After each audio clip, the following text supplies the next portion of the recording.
It's two guys who couldn't get cast in the new Gladiator movie because we're too muscular. Along with Jay Milne, I'm Reid Wilkins. Thanks for checking out the show. The Oilers play a game tonight. It's still a preseason game, 8 o'clock in Seattle against the Tentacles. We'll tee that one up for you.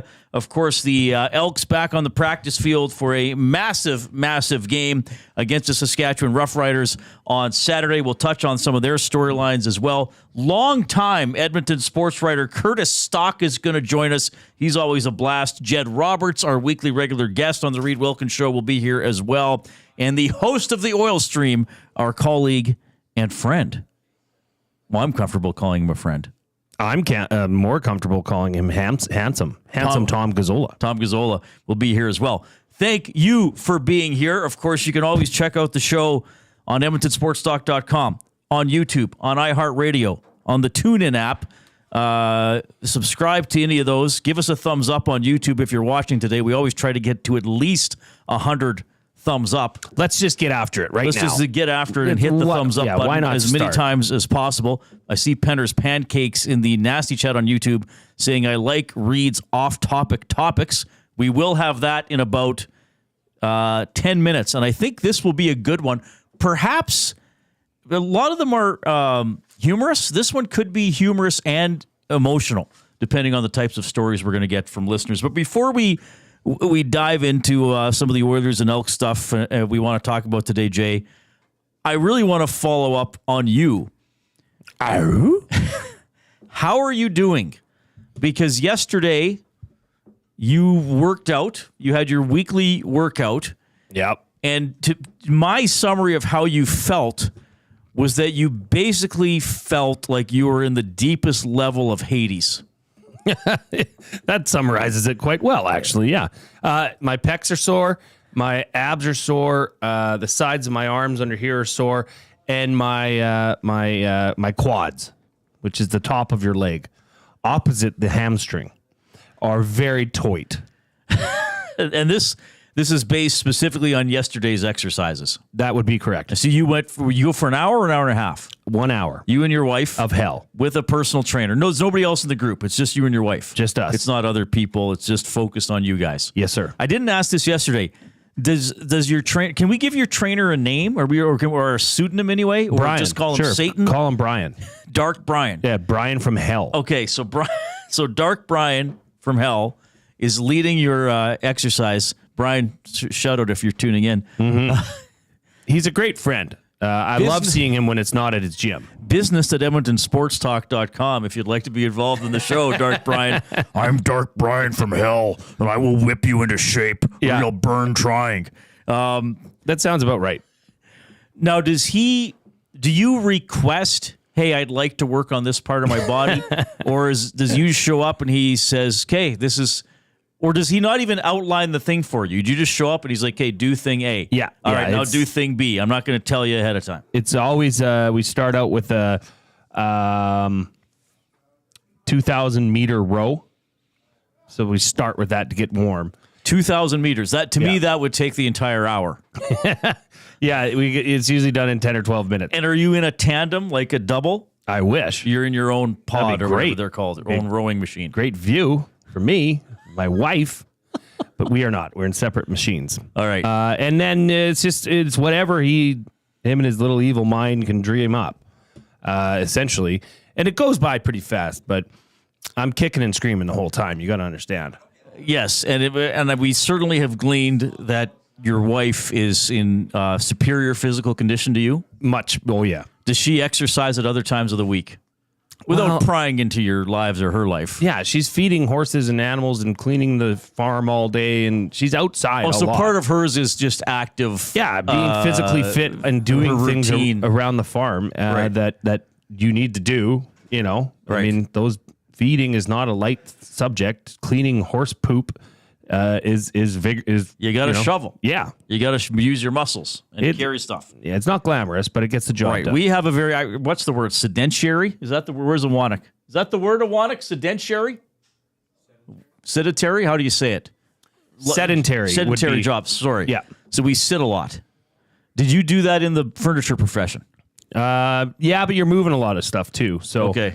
we're gonna have to add more into our routine here during the day. This is the heaviest lifting we do here. It might be the laptop when I walk 15 feet. I don't know. From our boardroom to here. It certainly wasn't the staff meeting we had today. That was not heavy lifting. No, we are sitting a lot. We are not overly active. So would you describe your goals through this? And it's a couple years you've done this weekly workout, yep. And you would say you don't do much else fitness wise during the week. I do, like on the weekends. We're giving her around the yard for sure. Okay, so yard work, but you don't have exercise time. No, but like I did say, we'd like to squeeze in a yoga. Okay, stretching. I think the older you get, stretching becomes more and more important. So is the goal for this, and you don't have to necessarily share April's goals. For you, is it just spend time with your wife? Is it try to just do something, try to survive torture and feel good about it? What's your primary? Well, I would answer all of the above. It is great to spend some time with my wife. It's good to try and take care of your body because you only have one. Yes. And to see if I can endure physically, mentally, the torture that I'm being put through. And I seem to be doing good. I think if I was ever kidnapped by Al-Qaeda or some of these terrorist groups, I think I would stand the test of time. I could probably last for half an hour. You could just... You could last for half an hour. Maybe 45 minutes. All right. So, but ultimately, despite we're kind of not joking, but despite our comments about the difficulty of it survive, do you feel fulfilled and glad that you're doing this weekly exercise? Oh, 100%. Right. The best feeling of my week is after that. You feel like you've accomplished something. You've sweat your butt off. Right. You feel good about yourself. There's no denying the positive feeling that comes from it. All right. Now, do you feel... So you started 2 years ago. Yeah. And this is not... It was Dark Brian from Hell? Dark Brian. This is not a comment on his work, but having said he does good work. Do you feel you've gotten out of it in 2 years what you were hoping to get out of it, whether it's fitness or weight loss or whatever? Yeah, like you're physically fit. Probably the strongest I've been even throughout my football career. Really? I didn't really work out when I played football. You were just young and fit. I just was good at what I could do. I was an athlete. I could move around the field, make plays, but no, I didn't focus much on training. So you didn't do any lifting or anything like that? It was, oddly enough, even though I played in the early 2000s, it wasn't such a priority as it is now. Strength and conditioning, we were talking with Jeff Kershell yesterday, it has evolved immensely. Oh, sure. Since then. So now high school students have lifting programs that they are required to do. Right. It wasn't the case back then. And then so you just did whatever. Yeah. You just have to show up and not be... Well, I guess you could say for hockey, like training camp used to be to get in shape. I mean, they'd be athletes, but it was almost assumed that you're going to show up a little overweight. It wasn't like you did nothing. Let's just put it that way. But I didn't do near as much as I probably could have or should have. Right. So, and this is going to go into our off-topic topic. I am not overly pleased with my fitness lately. Do tell. Well, I'm quite a bit heavier than I would like to be. And I'm not nearly as active as I would like to be. I haven't gone into detail about this. I haven't mentioned it on this show and my previous show. And I don't want to go into detail today either because it's a story that makes me quite unhappy. Yeah. But about 2.5 years ago, I was stricken with foot pain. Yep. And the summary of it is I have a relatively rare bone condition in both my feet, but it's worse in my right feet. And as a result, and I've told numerous stories about my running. I mean, I used to do at least a half marathon every year. Sometimes I'd also do the St. Albert one. I've done 2 full marathons, though. But running was a very, very regular part of my life. It no longer is because of this injury.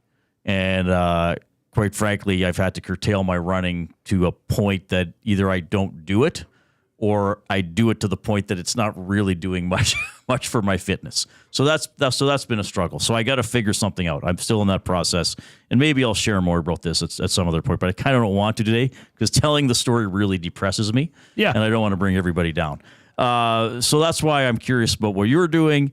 and where I'm at. Plus, I'm aging, and your recovery time, and we're not getting younger. Shedding pounds and stuff like that gets a little more difficult. But that leads us into our off-topic topic. Presented by William Huff. Since 1952, William Huff has provided industry-leading graphics with design, print, and install all in-house for thousands of valued clients. Their unparalleled customer service combined with decades of industry expertise and a desire to make every job the very best it can be is what they call the William Huff Advantage. Visit their website at williamhuff.com or give them a shout at 780-454-4536. We would like to hear, either by texting in 780-218-9999 to the EST inbox, posting in the nasty chat, or emailing Reid at edmontonsportstalk.com. You know what, Jamie? I hate to do this on the fly. Maybe we should alter it a little. The most weight you've ever lost or / a fitness success story. Can we combine that together? Because when we talked about it earlier, we were saying about weight loss, which there could, but fitness is not always weight. That's true. I mean, there is a point where perhaps your weight reaches a point where it's a little unhealthy, regardless of how you feel otherwise. What if you climb Mount Everest? Yeah, right. Right? So either something where a story about the most weight you've ever lost, and give us the story, give us some details, or some sort of fitness success story. Is that fair to say? What if you walked home from the Stampede grounds to South Calgary, walked home the whole way because cabs would not accept you in your state? That would be a feat. Did you know somebody that happened to? I may have done it myself with some buddies back in the day. Oh.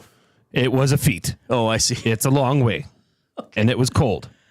But we got her done, Reid. We got her done. You got her done. So that'll be our off-topic topic. And again, as I hinted at when I mentioned it a few minutes ago at the top of the show, a lot of our off-topic topics are humorous, and there may be some humor involved in this, but I really do believe there may be the opportunity for some emotion here, and maybe something uplifting or a fond memory you have.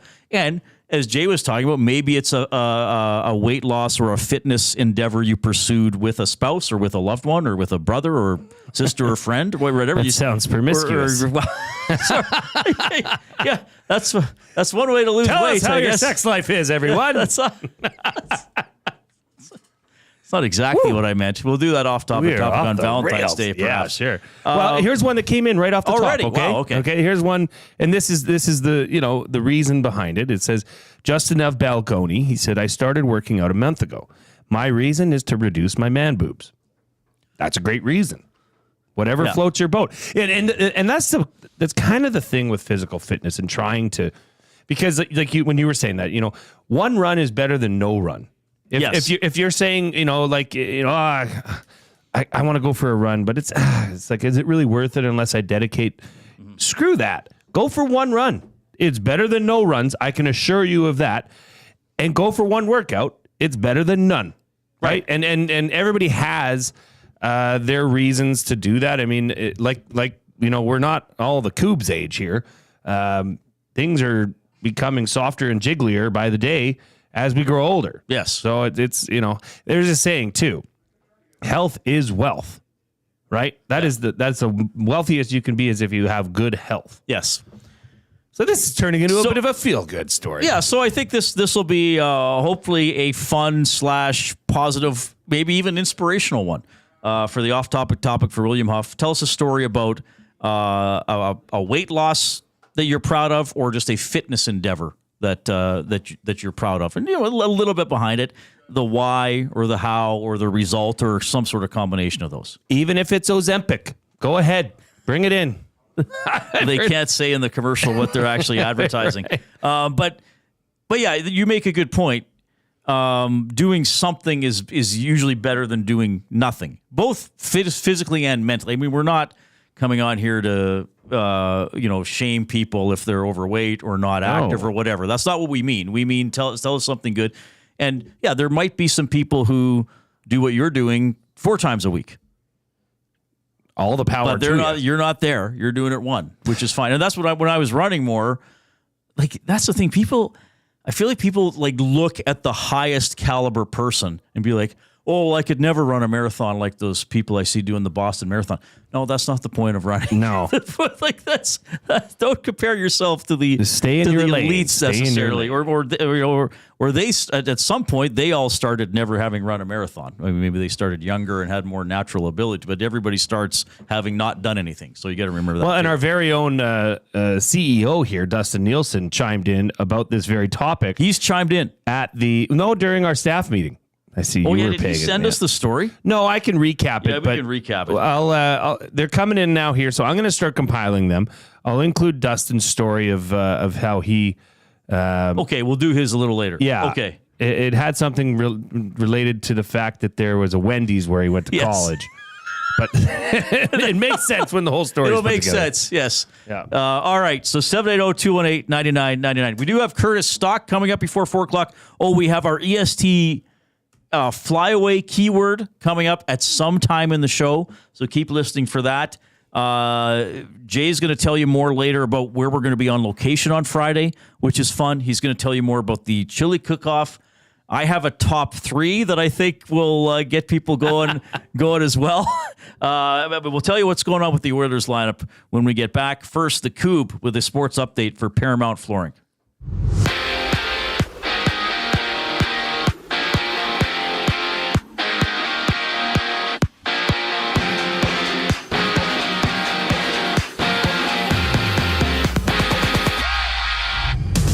The Oilers play the Kraken in preseason action. Join Hernan Salas and Tom Gazzola for the GCL Diesel Oil Stream pregame show at 7, only on Edmonton Sports Talk. Sharks rookie forward Macklin Celebrini is day-to-day with a lower body injury. Celebrini suffered the injury last night when he crashed into the boards on a rush towards the net against the Utah HC. Other games see the Flames against the Jets, Preds facing off against the Hurricanes, and the Panthers battling the Lightning. In the NFL, Texans running backs Joe Mixon and Dameon Pierce did not practice. Mixon hasn't played since week 2, while Pierce has been out since week 1. Dolphins pass rusher Jalen Phillips will undergo season-ending knee surgery later today. Phillips was injured in the third quarter of Sunday's game against the Titans. Day 2 of MLB wildcard action has the Tigers leading the Astros 5-2 in the 9th, while the Royals lead the Orioles 1-0 in the 3rd. Later, it's the Mets out in Milwaukee against the Brewers, and the Padres hosting the Braves. This sports update has been brought to you by Paramount Flooring. Proudly family-owned and operated for 33 years, they provide the best flooring to fit your lifestyle and budget. Specializing in hardwood, vinyl plank, tile, and carpet, Paramount Flooring is passionate about its craft and its customers. Visit their showroom at 10707 184th Street or go online at paramountflooring.ca to see the family-owned difference for yourself. Paramount Flooring, flooring for the life you live. Right after the break, the Reid Wilkins Show with Jay Milne continues. I'm Zachary Kubish, and now you're up to date. Don't feel like working? Join the Hangout. You never know what you might hear. Weekday mornings 9 to 11 on EdmontonSportsTalk.com.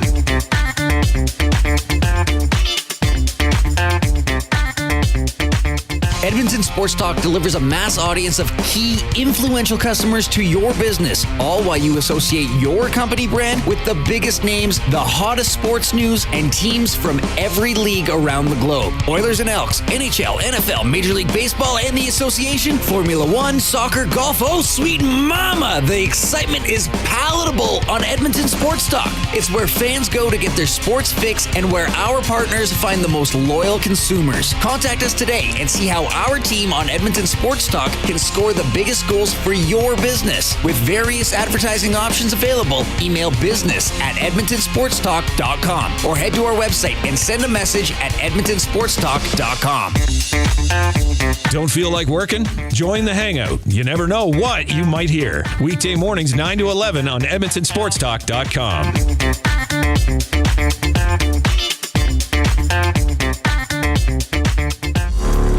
Get to know the winners, Props, plays, parlays, and more with Nielsen and Hustler. Weekday mornings at 11 on The Lock Shop. Only on EdmontonSportsTalk.com. Come get your game on at The Ranch. The Ranch lets it all hang out with a championship caliber design, premier conditions, and above all, a fun laid-back experience. Get top-notch service and unmatched value every time you play at The Ranch. Think you have what it takes to go low? The best value for your golfing buck is always The Ranch. The Ranch Golf and Country Club. 10, 50, 100, and 200 round packs on sale. TheRanchGolf.com.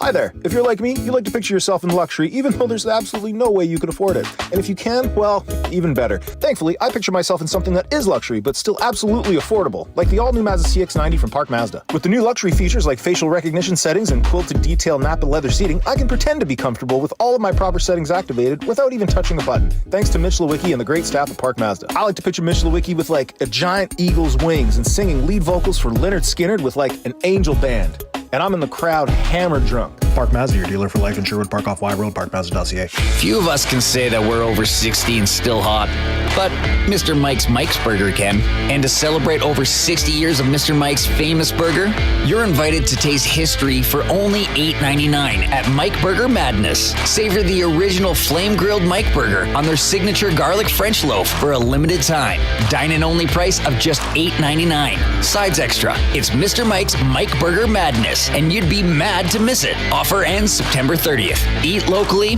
enjoy casually.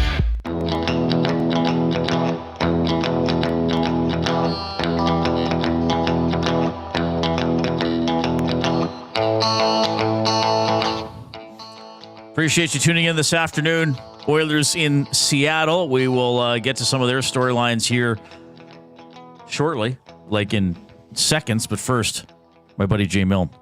Well, the off-topic topic presented by William Huff, your weight loss success story and or fitness achievement, and the topics that are the answers that are coming in are awesome. Beer Leaguer Brad says, I like this topic as I'm just starting my fitness journey to lose some pounds to lower my blood pressure. So looking to hear some stories for motivation. Yeah, that's a good one. I got to watch that too. That's great. Everybody should be watching that. Yeah. And Mop, Nasty Club member number 37. I've been doing Orange Theory 4 times a week for 7 years. Wow. He has lost 35 pounds and he's dropped his A1C from 15 to 5.7. Best thing I have ever done. The A1C, from what I can see, it's a blood glucose percentage, like a sugar how type? much sugar is in your blood. So you want it a little lower. You want it lower. So that's awesome. Good.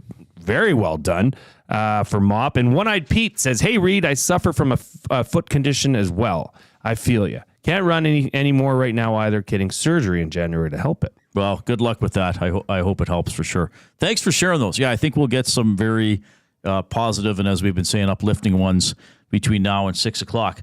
All right, Oilers in Seattle. It's an 8 o'clock game. It is not on the tube. That's the TV, kids. Used to look like a bit of a tube. The tube, yeah. Well, not on the because flat. it was the color was cast. The picture was cast through a tube, right? Yes. Yeah. Was it a cathode ray tube or something? Something. But Warwick will know. He'll have a diagram out of old TV that he'll bring us. Friday's game is televised in Vancouver, by the way. So in Seattle tonight, you can watch it on Oilers Plus. That's what I'll be doing. And this is the Oil Understood for GCL Diesel, providers of the best diesel engine components around. From turbochargers to injectors, fuel pumps to sensors, they are the critical engine component experts, proud to serve Edmonton and Northern Alberta for over 50 years, and now a proud partner of Edmonton Sports Talk and the Reid Wilkins Show. GCL Diesel. Diesel Understood. All right, so what the Oilers have been doing throughout most of the preseason is the players who have not or who are not going to be in the lineup that night practice in the morning. So today that was Stetcher, Emberson, Perry, Podkolzin, and Pickard, who's feeling better, had that kind of a little bit of a sore neck after getting run into by Philp earlier in the preseason. So it's pretty easy to do the process of elimination with who's playing, and especially, well, there's really one thing that maybe we're not sure about. So here's what it is likely going to be. McDavid, Nugent-Hopkins, and Hyman. Draisaitl, Skinner, and Arvidsson together again. Henrique, Janmark, and Brown. And then that has Philp, Caggiula, and Ryan on the fourth line. Okay? So Ekholm and Bouchard together. So the other four defensemen, Nurse, Kulak, Dermott, and Josh Brown, and then Skinner and Rodrigo are the goalies. Wouldn't surprise me if Skinner went the whole way, but we'll see, I guess. So up front, we kind of talked about the Philp Caggiula storyline yesterday. I would leave Caggiula in the NHL, or maybe they could find a way to leave both in the NHL, depending on health as well. But to me, long term, if you have to healthy scratch Caggiula for a length of games in the NHL, that's less costly to the organization than healthy scratching Noah Philp. I'd sooner have Noah Philp playing games in Bakersfield, hopefully being one of the best players, if not the best player on the team, and then getting called up maybe December, January, and he's off and running. That's how I look at that. I'm just making sure you're. Well, I am following you, but I don't know why we're talking about this because there's only one question. At least for me. So here's the other thing. So, all right. So the question is, well, I think this is the question you want to ask. Do you want me to ask you? Yes. I think it's on the same page. I think we know what it is.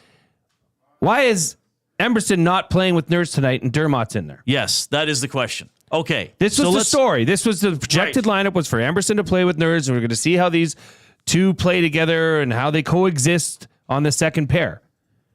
The first chance that Nurse is back to do this, Dermott's in. Yes. Right, because Nurse has not played. Riddle me that. So Nurse and Emberson are likely going to be together. One week from today, everybody, is the regular season. They play the Winnipeg Jets. All right, so here's the thing. We asked that question. And I know when some people answer that question, they just get mad. Well, why are they doing this? Why would the coach do this? The coach is stupid. The GM is stupid. Everybody's stupid. That's not the answer. Well, I guess that's not fair. Sometimes that could be the answer, but they're not doing something intentionally dumb on purpose. So I guess if I were to answer this, I would say that they want to take another look at Dermott. To me, this is good for Dermott. He's on a PTO. Do you know who else was on a PTO? Mike Hoffman. He's not here anymore. So if you're on a PTO and you're still here at this point in camp, that's good. So I think this speaks to a few things. I think Dermott has done enough to be in the neighborhood of Stetcher and Brown, or maybe even ahead of them. And they probably want to see Brown again because I think Brown at best has been underwhelming. I don't think he's outright terrible, but I know he's getting criticized a lot. That's a good way of putting it. At best, underwhelming. Yeah, I don't want to say, like, I see a lot of, he's useless, he's terrible. I mean, sometimes I think, okay, let's not just insult the guy. He's trying, but he's expected to perform. I would say there have been some things about his game, a few major, some maybe minor little detail things, which make me as an observer wonder, okay, how's that going to be in a regular season where it's, the full teams from other teams? So, I guess they had to weigh, are we going to give Dermott another game, or are we going to throw Nurse and Emberson together? If they're thinking Nurse and Emberson are going to be together, I guess to play devil's advocate, does it matter if they play one game? Like, they're only going to play 2 games together max, because we knew Nurse wasn't coming back until later. So if they need to build some chemistry, does it matter if they play 1 game together or 2? Because 4 or 5 wasn't possible. I think it does. I mean, we're going to talk about, seeing who you've got in a player with, as we get into our Elks discussion later with Trey Ford. This is similar to that. Why not? I mean, if you're wanting to see what this looks like, give yourself an extra 60 minutes to find out. At least that's my opinion. Now, I do understand what you're saying, though.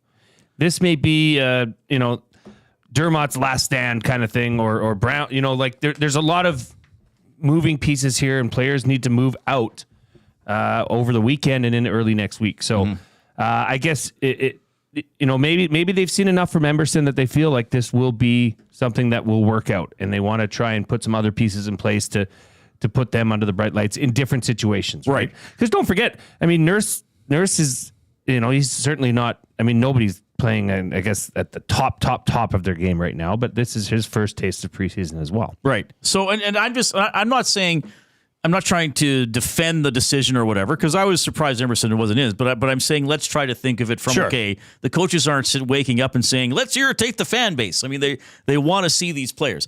So I'm thinking, okay, they want to check out Dermott again later in the regular season.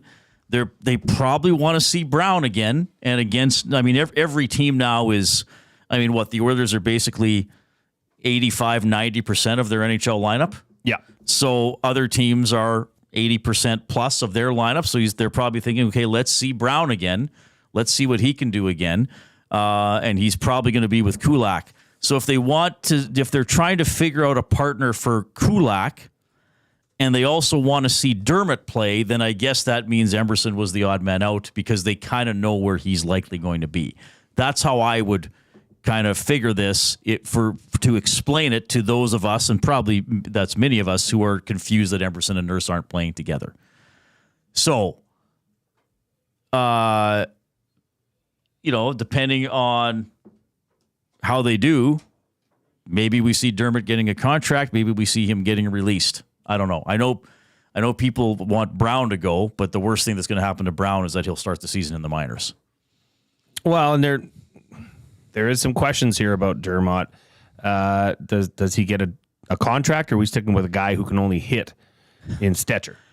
And Stetcher, sorry. Did I not say yesterday that I think I'm at the point where I would probably give Dermott a contract?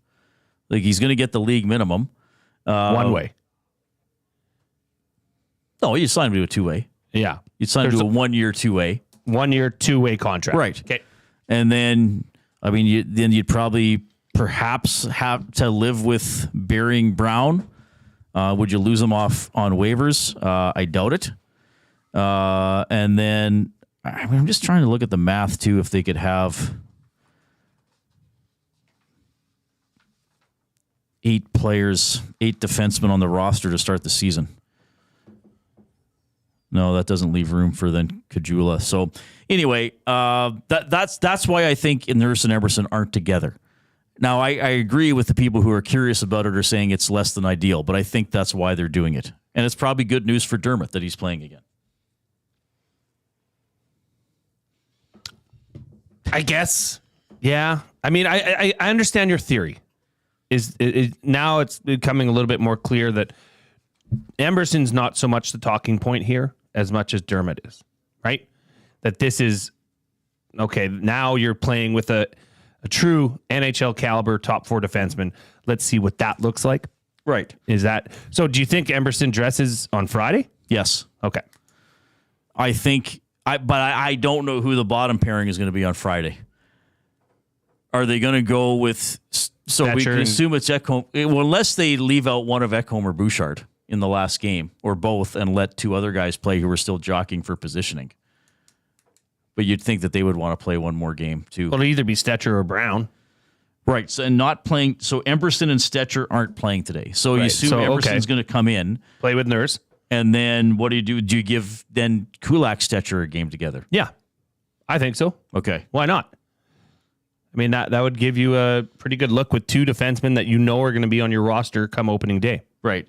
So, I mean, I don't know. Like, I think I would be fine giving Dermott a contract. I really would. I mean, he gets the league minimum. And I think, based on the preseason, and we're talking about a depth position, I think he's a better bet than Brown. And I realize Brown is supposed to be there to be physical and hit and maybe even fight occasionally.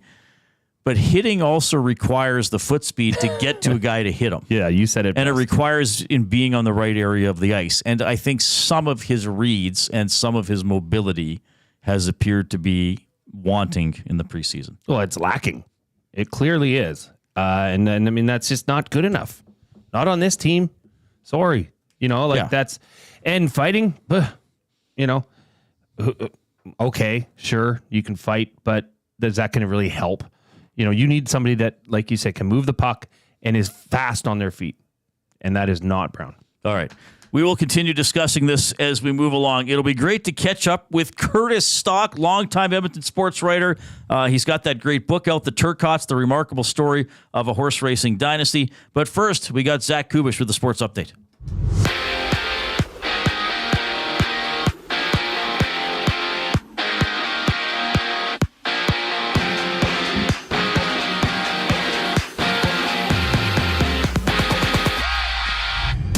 Out in Seattle, the Oilers play the Kraken in preseason action. Join Hernan Salas and Tom Gazzola for the GCL Diesel Oil Stream pregame show at 7 o'clock, only on Edmonton Sports Talk.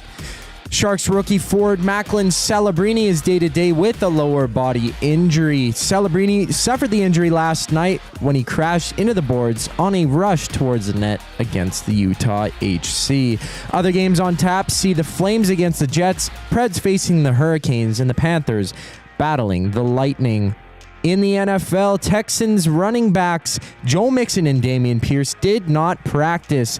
Mixon hasn't played since week 2, while Pierce has been out since week 1. Dolphins pass rusher Jalen Phillips will undergo a season-ending knee surgery later today. Phillips was injured in the third quarter of Sunday's game against the Texans.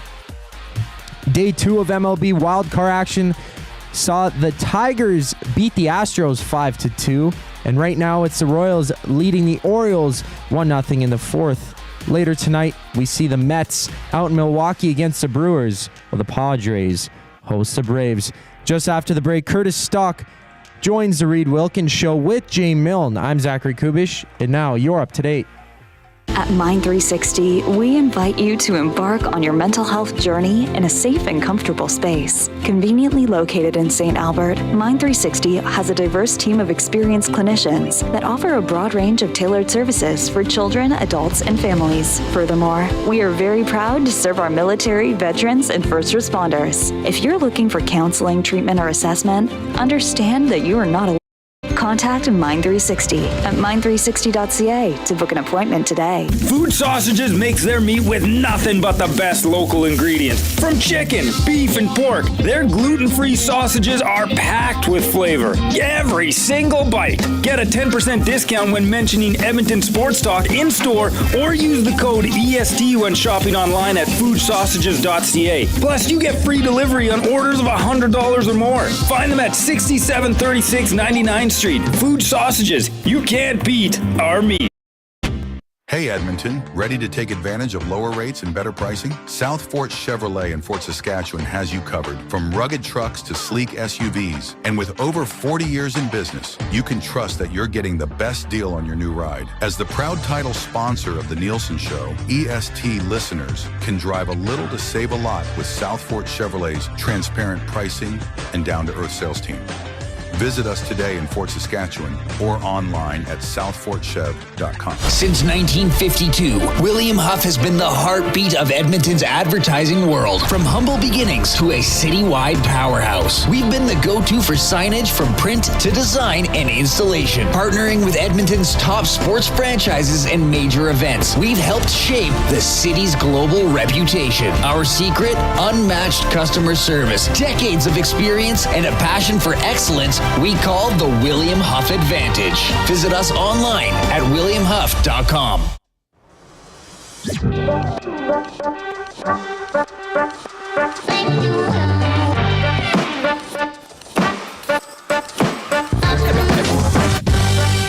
All right, we'll get to more of your fitness, weight loss. Yes, keep them coming. Success stories as we move along throughout the show. We will have more on the Oilers with Tom Gazzola as we fly along. We'll also have the Fly Away to LA contest qualifier today. We're going to be giving you a keyword a little bit later on. We'll chat about the Elks as they get ready for the Riders on Saturday. But first, I am pleased to connect with a longtime Edmonton sports writer, author of the Turcottes, the remarkable story of a horse racing dynasty. Curtis Stock is checking in. Curtis, you're on with Reid and Jay. How are you doing? Good. How are you guys doing? Well, we're doing great. I'm always happy to catch up with you. I know you were on Inside Sports with me several times over the years, so thanks for hopping on the new show as well. We're going to start here because yesterday we had a topic, who's the greatest athlete you've ever seen live? And we said, don't give us a hockey player because a lot of people have seen great hockey players in this city. And Jay, my colleague, said his was Justify, the most recent Triple Crown winner, which led to a little bit of a debate of, do racehorses qualify as athletes? You have been immersed in that world most of your life. What do you say if someone says to you, Come on, Curtis. Horses aren't athletes.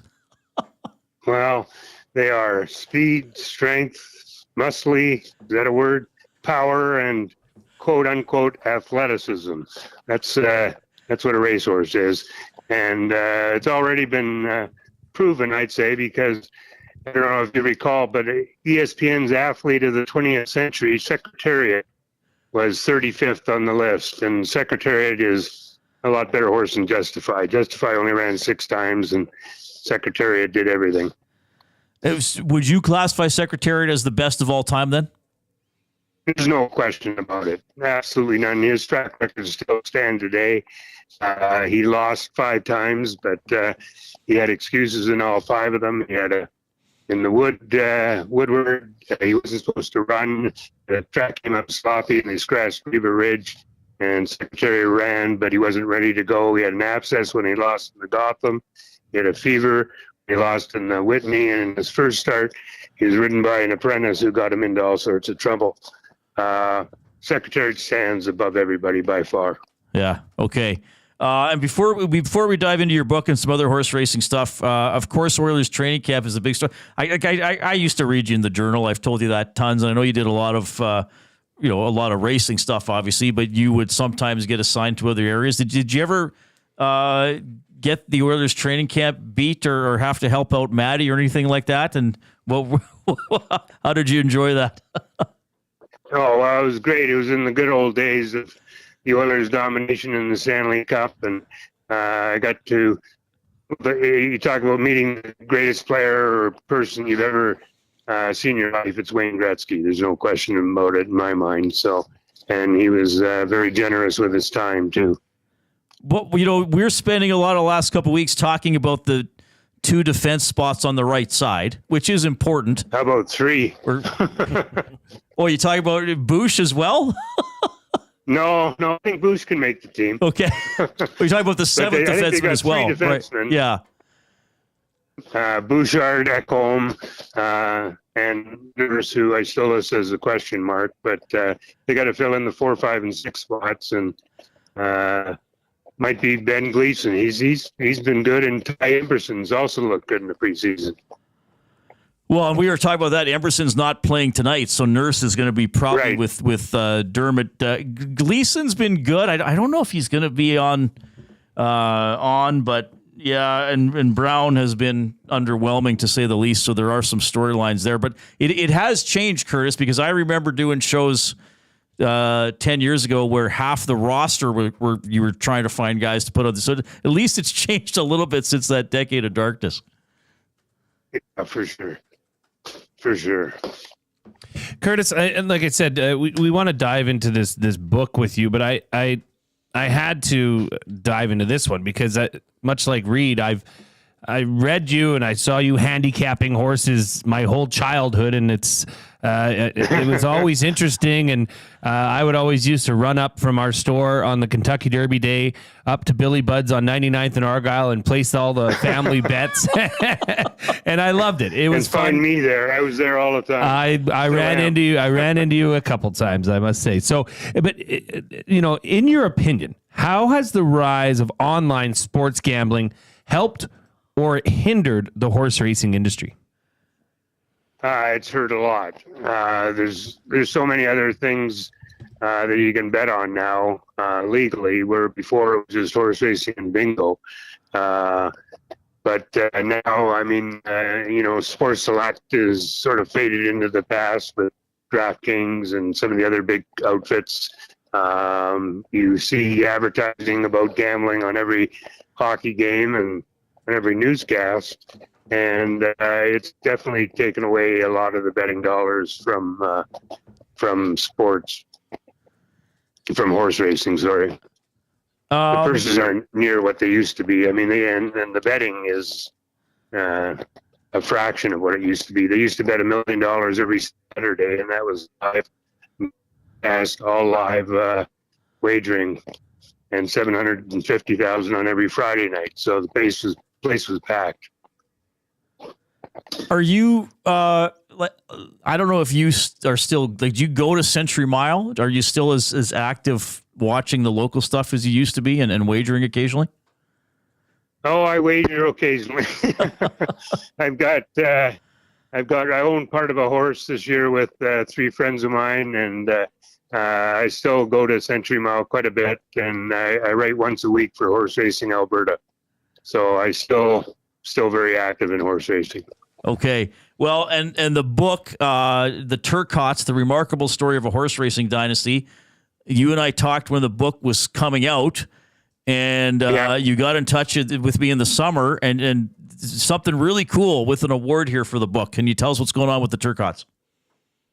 Well, I'm one of the 3 finalists for the Dr. Tony Ryan Award, which will be made in Lexington, Kentucky, where I'm going to go and keep my fingers crossed. But the book's been good, and I was thinking of writing it for 20 years, and while I was working for the Journal, I couldn't manage to do both, write the book and write in the Journal. So then when COVID came along, I had no excuse. So I got it out in time for the 50th anniversary of Secretariat's amazing 1973 campaign. I'm just on a website here about the finalists for the award as well. So pretty prestigious. When do you find out again? November 7th. November 7th. I mean, and I love how you mentioned this book was on your mind for 20 years. I mean, you often hear that from authors. Oh, yeah, I had this idea since I was 15, and I didn't write it till I was 70 or something like that. But that's right. Yeah. Well, I'd known the Turcottes quite well, all of them except for Noel. I didn't know him very well, but Roger and Rudy and Ron, of course, and Eves. I mean, it's a great story about a poor lumberjack family that produced 5 of the greatest jockeys of all time, with Ron at the top. But Rudy, another of their brothers, was, in Ron's estimation, better than he was. So it's an amazing story about how the 5 brothers all came out of this logging camp in New Brunswick. But there was also a lot of tragedy in the family. Ron, of course, was paralyzed from the waist down in a spill in New York. Rudy died of alcoholism, and Roger and Noel both committed suicide. And he's the 5th brother. He rode here in Edmonton and Calgary a lot, and he was in an accident and he had to retire. So it's triumph and tragedy. You know, obviously the movie Secretariat definitely brought attention to Ronnie Turcotte for those that didn't know. Now, as we know in movies, things can often be sensationalized. How accurate, or how, from obviously somebody that's behind a book called The Turcottes, how accurate is the depiction of the story of Ronnie Turcotte in Secretariat, the movie? Pretty good. He's a very generous individual with his time. I spent 3 days with him in New Brunswick, and I'd met him several times before then. He was in Edmonton to ride in a race. It was a promotional race that I had put on, and unfortunately, he got into a spill. It was a horrible, muddy, rainy day, and his horse took a bad step, and Ronnie ended up with a punctured lung. Brutal. And you said you're going down to Lexington. Now, I got to ask, as a horse racing aficionado like yourself, you're going to go to Keeneland when you're down there, right? Oh, yeah. Go to Keeneland and go to the Horse Racing Hall of Fame, and see everything I can see. I've been to Kentucky before on a trip where I was scouting out some of the top sires in North America, and that was great. All right, Curtis, it's always great to have you on. We'll have to connect again. So again, it is The Turcottes, The Remarkable Story of a Horse Racing Dynasty. Let everybody know where they can get it if they don't have it already. Well, you can get it on Amazon, and it's now in paperback. Amazon's the best way to go because you can get it order it and get it the next day. Okay, perfect. Curtis, thank you so much. Continued success with the book. Good luck with the Dr. Tony Ryan Award as well, and your upcoming trip. That's going to be awesome. We'll see you soon. Thank you so much for your time. Thank you for the time. Curtis Stock checking in. Great voice, great personality. Love talking to Curtis. And yeah, it was so you used to see him at Billy Budd's. Yeah. Yeah. Like I remember when I was a kid and in the teens, usually with my parents, we'd go for a night of racing, often during K-Days, because you could get into the grounds anyway. Oh, it's Curtis Stock. He's wagering what he's telling you, you the paper. But great question you asked about online gambling, and then how he said the proliferation of gambling on whatever you want. And hey, of course, as we know, Coolbet is a partner with them in the Sports Talk. So, that's one outlet you can use. I'm always surprised because you and I bet on a few races on Friday at Century Casino. Yeah. We did not do any research. Zero. Oh, there's that horse. We'll bet him. Fun name. That's a good name. I hate to say this because it's going to make me sound a little, I don't know what the word is, but when I have a friend, I guess you always assume your friends have similar interests. And if I say to a friend like, oh, I'm going to bet on this horse. Well, how do you bet? Well, just pick win, place, or show. And they're like, what's that? I always feel like, how do you not? I feel like you should be born with that knowledge, especially if you're a sports person. You should know win, place, or show. But I'm wrong. I'm pretentious about that. Not everybody knows win, place, or show. Well, and I didn't know until this year that if you bet on the show, so if you bet a long shot to show, yes, if it wins or places, you also get paid for that. Yes, but you get the show money. Yeah. You get the third column. So it's like Maddie showed me that because it just makes it a little bit more exciting. See, I knew how to place bets probably as an 8-year-old. And I'm proud of that, everybody. I'm proud of my parents. Thank you, Bob and Louise, for teaching me how to wager. I knew what a quinella was. I knew what an exactor was. A quinella? Yeah. Gosh, I knew it. Dang. I'd usually get my $20. I couldn't go to the wicket myself, but I would tell my dad, I want number $2 on number 5 to show. I knew how to read the program. You know what's interesting? At Century Mile, we've been out there a couple nights for race nights. You book ahead and you get the table and you eat the buffet. And we take the girls. I mean, the kids are allowed there. It's a really good atmosphere. Awesome food, races. I mean, it's great. But the kids are very allowed to be around all the gambling. Oh, yeah. It's okay. And I think it's okay, too. It's not like I got my kid at the kiosk placing the 3, 4, 6 $100 on the try, yeah. Yeah. But, it's kind of fun. Hey, girls, like, which horse do you think, the blue one, the pink one? It's kind of fun. And, throw $1 on it or something. You know what? Maddie said it best. Horse racing, if you're, especially like when we're at Century Casino Sports Bar and Lounge, they've got all the TVs. Half of them are dedicated to horse racing. Half are dedicated to live sports. So if you're there on a Saturday afternoon watching, I don't know, Michigan at Washington this weekend or this Saturday evening, you can keep your eye on the races, throw $2 or $3 on a race, and they're 25, 30 minutes per race.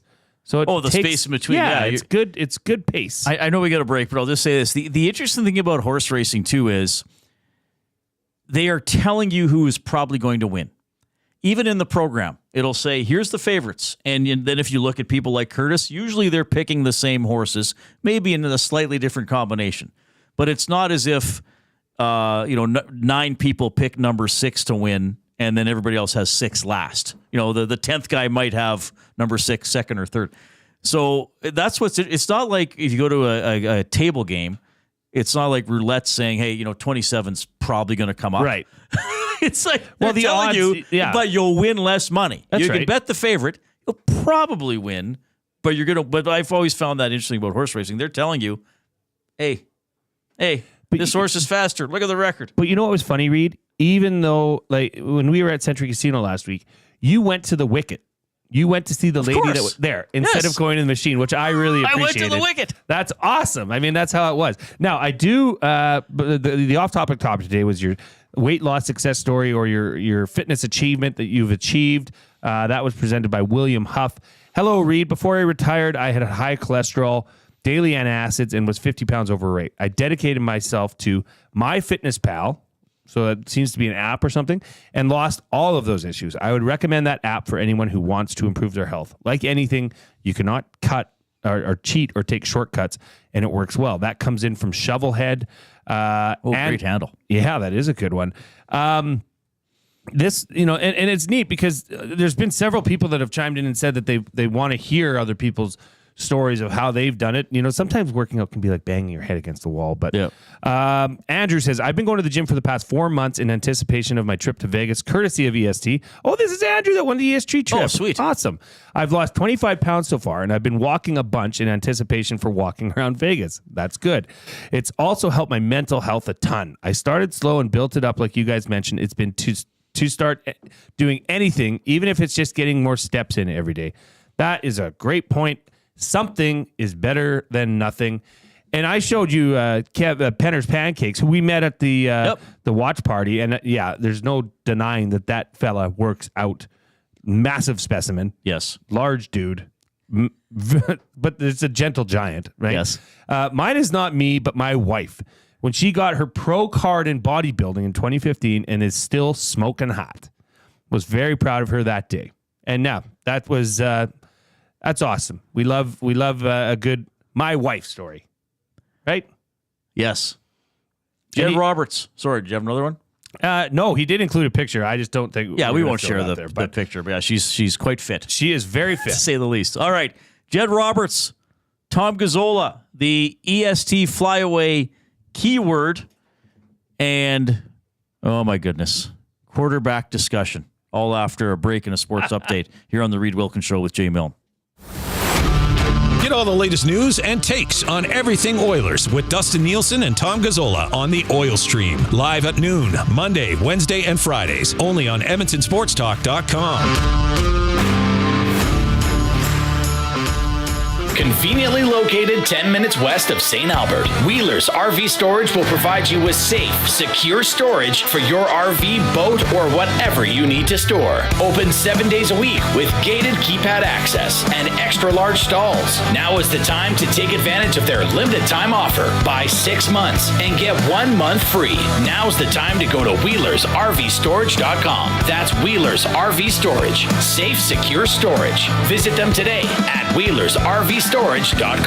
If you've been injured in a car collision, let James H. Brown and Associates, Alberta Injury Lawyers, protect your interests. They'll be there every step of the way to help answer your questions and help you get your life back on track. Trust Alberta's precedent-setting injury lawyers with their unrivaled experience, unrivaled results, and unrivaled commitment. When accidents happen, call James H. Brown and Associates, Alberta Injury Lawyers, 780-428-0088, or go to JamesHBrown.com.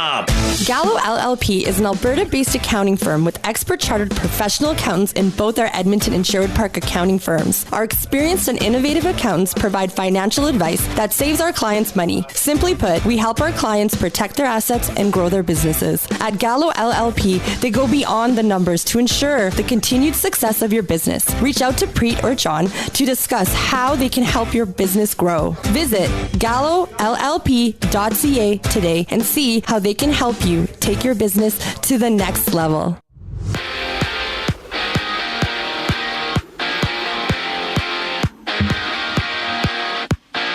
It's the Oilers meeting the Kraken in NHL preseason action, and you could join Hernan Salas and Tom Gazzola for the GCL Diesel Oil Stream pregame show live at 7 o'clock. Right here and only here on Edmonton Sports Talk. Sharks' first overall pick, Macklin Celebrini, is day-to-day with a lower body injury. Celebrini crashed into the boards yesterday while on a partial break towards the net against the Utah Hockey Club. Tonight, it's Utah meeting the Ducks, the Jets facing off against the Flames, and the Preds dueling out the Hurricanes as well as the Lightning battling the Panthers. For the Elks, wide receiver Gavin Cobb did not practice due to a thigh issue, while running back Javon Leake was a full participant in practice. The Elks' next game is Saturday against the Riders. Day 2 of MLB wildcard action has the Tigers beating the Astros 5-2, and right now the Royals lead the Orioles 1-0 in the 5th. Later tonight, it's the Mets out in Milwaukee against the Brewers, while the Padres host the Braves. The Reid Wilkins Show with Jay Milne continues now. I'm Zachary Kubish, and you're up to date.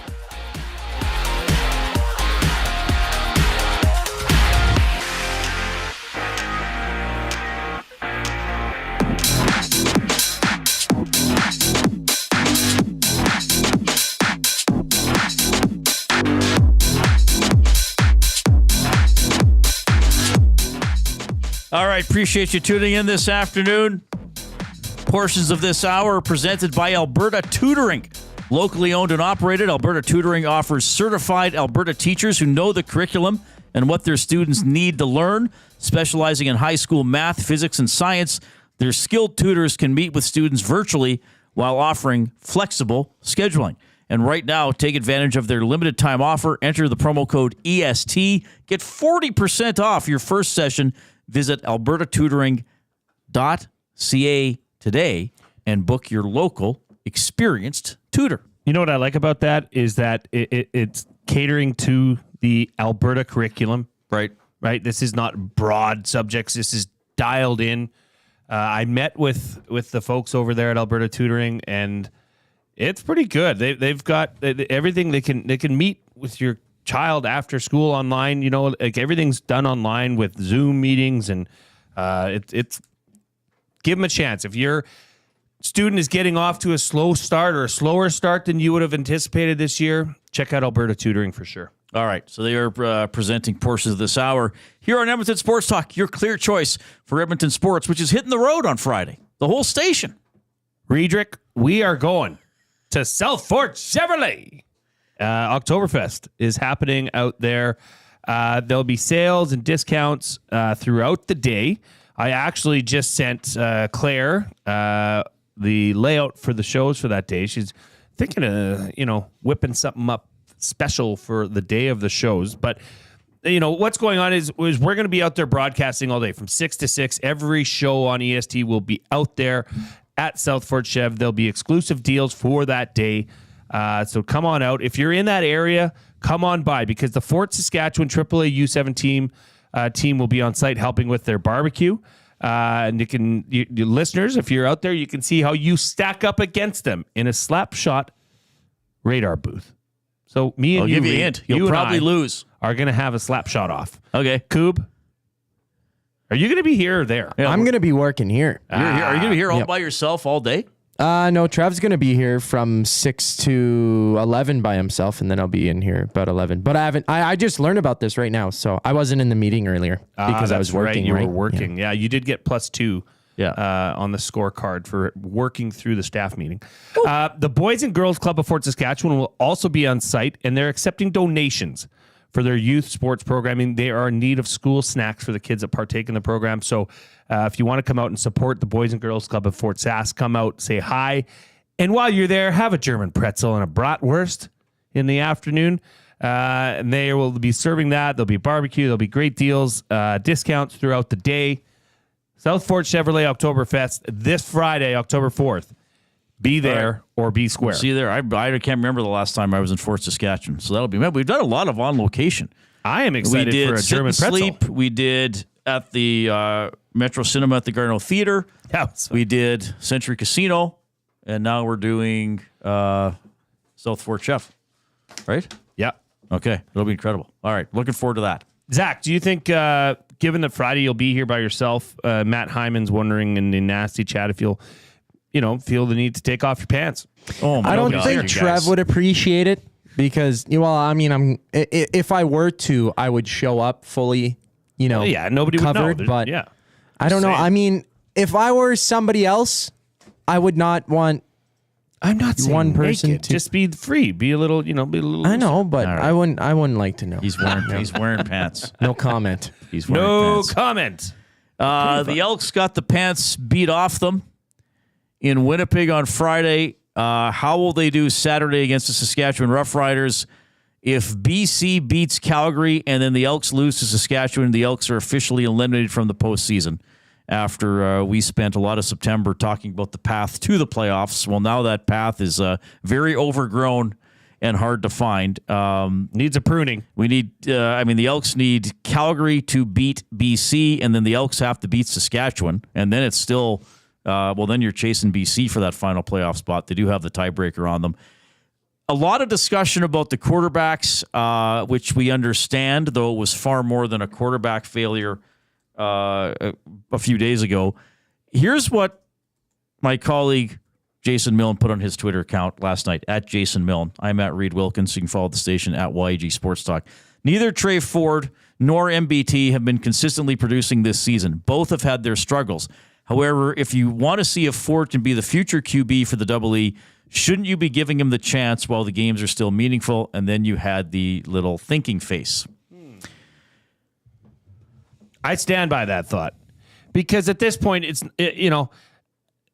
you can't say Trey Ford's better than Macbeth or Macbeth is better than Trey Ford. You simply cannot. They've both laid eggs. They've both played great. And in fact, even if you look at the tenure of Trey Ford here in Edmonton, it hasn't been glowing. He doesn't have a winning record. So my point was, if it's 0-0 and they're both starting at the same point, why not see what you have in Trey Ford? There's been rumors and talks, and you hear this conversation swirling of a long-term signing of a player like Trey Ford. I'm sorry, I cannot back that unless there is clear evidence that Trey Ford can do this on a somewhat consistent basis. And having him play, if they lose this weekend and BC wins and it's over, having Trey play in those last two games, which are meaningless, does not show that. Put his feet to the fire. Put him in a game that is an absolute must-win and see what he can do. The worst thing that can happen is they lose and they don't make the playoffs, much like any fan would have thought when they started 0-7. Right? So I just don't know why. Well, I think I do know why. It is because obviously there's a clear disdain towards Trey Ford and his ability to be a quarterback. So Jarius Jackson, G. Roy Simon do not think he can get the job done. All right, so let's assume for a moment, and I know Elks fans are going to say, Reid, I'm not going to play this game with you, but again, like I said, with Knobloch and staff's decision to do the deed like this night, let's assume they're not waking up every day trying to irritate the fans, and let's assume that they're competent at their jobs, which perhaps can be debatable. But, a lot of the talk has been, well, they don't like Trey Ford, or they're out. Well, certainly I don't think they're out to get Trey Ford. You would agree with me on that. They may not like, and when we say they don't like Trey Ford, well, I think take the humanity of it, they maybe don't like things about him as a player. So in your mind, Jay, what shortcomings does Trey Ford have as a quarterback, as a football player, that seems to have continually prevented him from being the clear number one for the Elks, besides being injured a couple years ago and this year for a couple games? Like, is there... Well, his ability and we don't see behind the scenes stuff, obviously. No, but, other than that game against Saskatchewan, where, he did have a great throw to Tevin Jones down the sideline where he climbed the pocket and threw a dart on the button to Tevin Jones for a huge touchdown. But that's a question. Is he a pocket passer, somebody that can stay in the pocket? Because that style of play generally doesn't lead to a long career. There's very few Doug Flutys out there because you're putting your body on the line when you're scrambling and moving out of the pocket. That is a risk. Yeah. If you can stay in the pocket and complete those passes and be a pocket passer, that leads to a longer career. He has not shown that consistently. You cannot deny that. Now, the flair and the excitement around him escaping the pocket, yeah, that's great, and it opens up lanes down the field. But that's then you have a game like the where he looked confused in the pocket against Winnipeg, and that was just I don't know. I'll give him a one-off for that. But no, show me stats that say that he can sit in the pocket and deliver a strike and throw the ball well, consistently. And albeit, okay, I'll say it, he hasn't had the opportunity to be given consistent reps, which could be very well leading to the problem. But you have a chance here. And that's why my argument was that I would have played him again in Winnipeg. And he was quite poor in the home game against Winnipeg. As we said, it's not just that he had bad stats, it's that he looked, for the most part, that he didn't know where the ball was supposed to go, that he was having trouble finding the play, so to speak. But this has just become such a mess now this season. Fair enough, maybe MBT was kept in too long at the start for the first 7 games. And then Ford plays, and then he gets injured, and then MBT actually does pretty well. Again, the Labor Day rematch wasn't great, but he did win. And right after that game, Jarius says Trey's starting the next game. And if there was ever a time in the season when Double E fans might have said, okay, leave MBT in, that might have been it. And instead they go back to Ford, and then he has 2 weeks to prepare for the Bombers and looks like he just showed up that morning and had never seen the playbook before. So it's strange how it's been handled. It's really unfortunate how it's become, quite frankly, maybe too much of a talking point. And perhaps we're 2 of the guys guilty for that. No, but we're left no options, Reid. And this is an indictment. This is a direct indictment on G. Roy Simon and Jarius Jackson. The way this has been handled has been childish. A lot of this has not made sense. They were struggling at the start of the year. They, no matter if you want to think McLeod Bethel Thompson was playing okay, great, or poorly, they were 0-7. Mm-hmm. Have a spark. Come in. Trey Ford comes in, ignites his team. He gets hurt. Then Macbeth puts them in playoff contention by stringing together 3 out of 4 games. Then you pull him out and put Trey Ford in, who's coming off an injury and looks confused, out of place, out of sorts on the field. It's like they're a step behind or 2 steps ahead in the decision they're making at quarterback. Yeah, and now the playoffs are like almost out of reach. Again, they need almost every game involving themselves in Saskatchewan and BC to go their way the rest of the way. And it's a fascinating topic, I guess. I know it's an emotional one for people, so I'm not trying to say I'm totally detached to it. But you made a good point last week. If McLeod Bethel Thompson had the game Ford had against Winnipeg, people would be lining up to drive him to the airport. Yeah. Instead of saying, give him another chance. And would there be this much sort of feel-good support, like this grassroots support for Ford, if he weren't Canadian? You know what I mean? 100% not. And let's face it, this is a lousy era for the team. Yeah. I know a lot of people say it started in 2021. The last season and a half under Moss wasn't very good. And Sunderland, too. I think he was a big... But the 18 and 19 were mediocre / below average seasons. So it's been a while since... Well, it's been since Riley there's been above average or excellent quarterback play. So are fans settling for Ford just because there hasn't been anybody better for so long?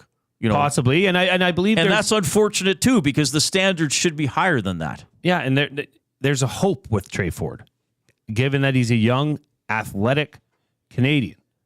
If that pans out, that's a game changer in the organization to have a Canadian starting quarterback. That changes everything. But the numbers simply aren't there. And in order to get more numbers, we need to see right. Well, some people simply say the wins are there for Ford. He doesn't have a winning record as a starting quarterback. Overall, he doesn't have a winning record. That's not good enough. I mean, McLeod Bethel, don't even consider having him in the conversation. I'm seriously at the point where I don't think either quarterback will be on the team next year. Could very well be. Is that nuts to throw that out there on October 2nd? Before we even see how the season ends? I get it. People are saying, Reid, why are you thinking about that? But just given everything that's gone on, the age of one, the performance and perception of the... And the thing is with Trey Ford is we really don't know how he's perceived around the league. If he were on the trade block or all of a sudden available as a free agent, or other teams signing Trey Ford or acquiring Trey Ford to be their starter, I would say the large majority are not. Maybe all of them are not. I would agree with you on that. I think there's a little bit of bias here in Edmonton towards wanting to see a success story, a feel-good story, an aw shucks story, but it's just simply not there. It's the tale of 2 terrible quarterback play, this season for Edmonton. Yet somehow they find themselves in a game that means something with 3 games left in the season. Yeah. And I'm of the belief that okay, let's see what Trey's got. Because I just think there's nothing to lose at this point. Clearly, organizationally, they feel differently. They still feel like McLeod Bethel Thompson gives them the best chance to win. Mm-hmm. Which on any given night, either of them could. But that's the problem. We don't know which quarterback's going to have a good night and when. So that's a major problem as well. We'll talk about this and more with Jed Roberts in a couple of minutes. First, Zach Kubish with a sports update for Wheelers RV.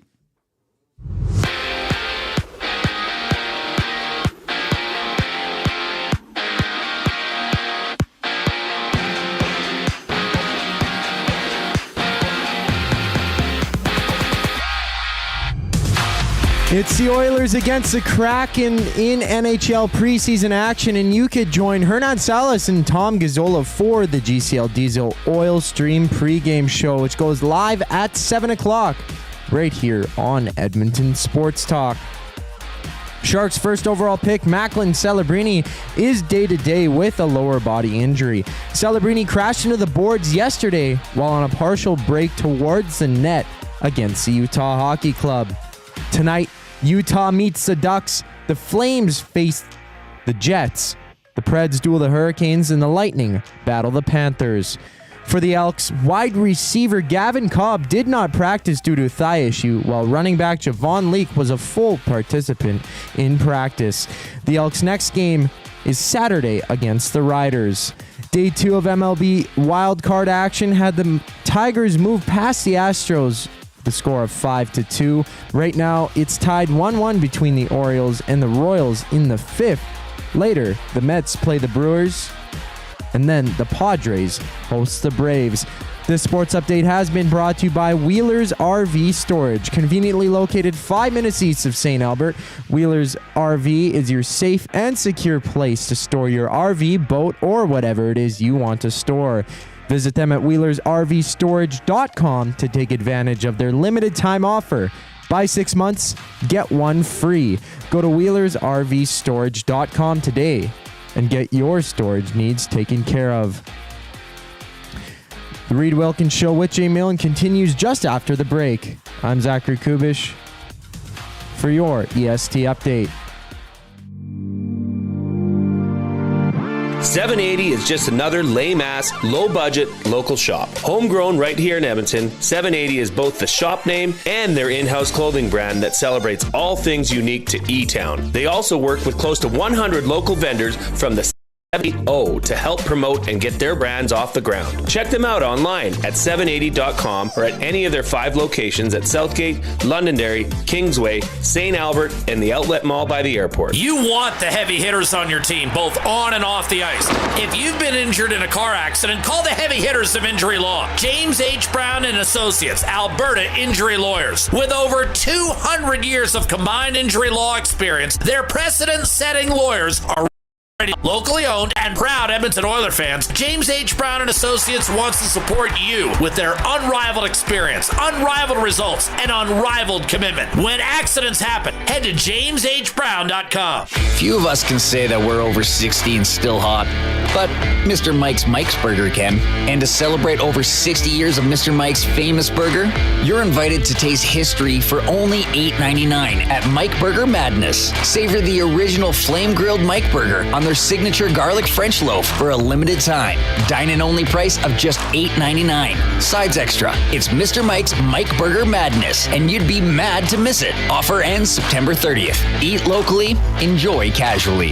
GCL Diesel has been serving oil country since 1972. From diesel cars to SUVs to pickups. From farm tractors to school buses to a big rig. From diesel generators to forklifts, GCL can test, troubleshoot, and repair all diesel fuel system components. Whether it's injectors, pumps, turbos, filters, or additive, GCL has the parts you need to keep your diesel running the way it should. For genuine diesel parts at wholesale prices, visit GCL Diesel in the West End or online at GCLDiesel.com. GCL Diesel. Diesel understood.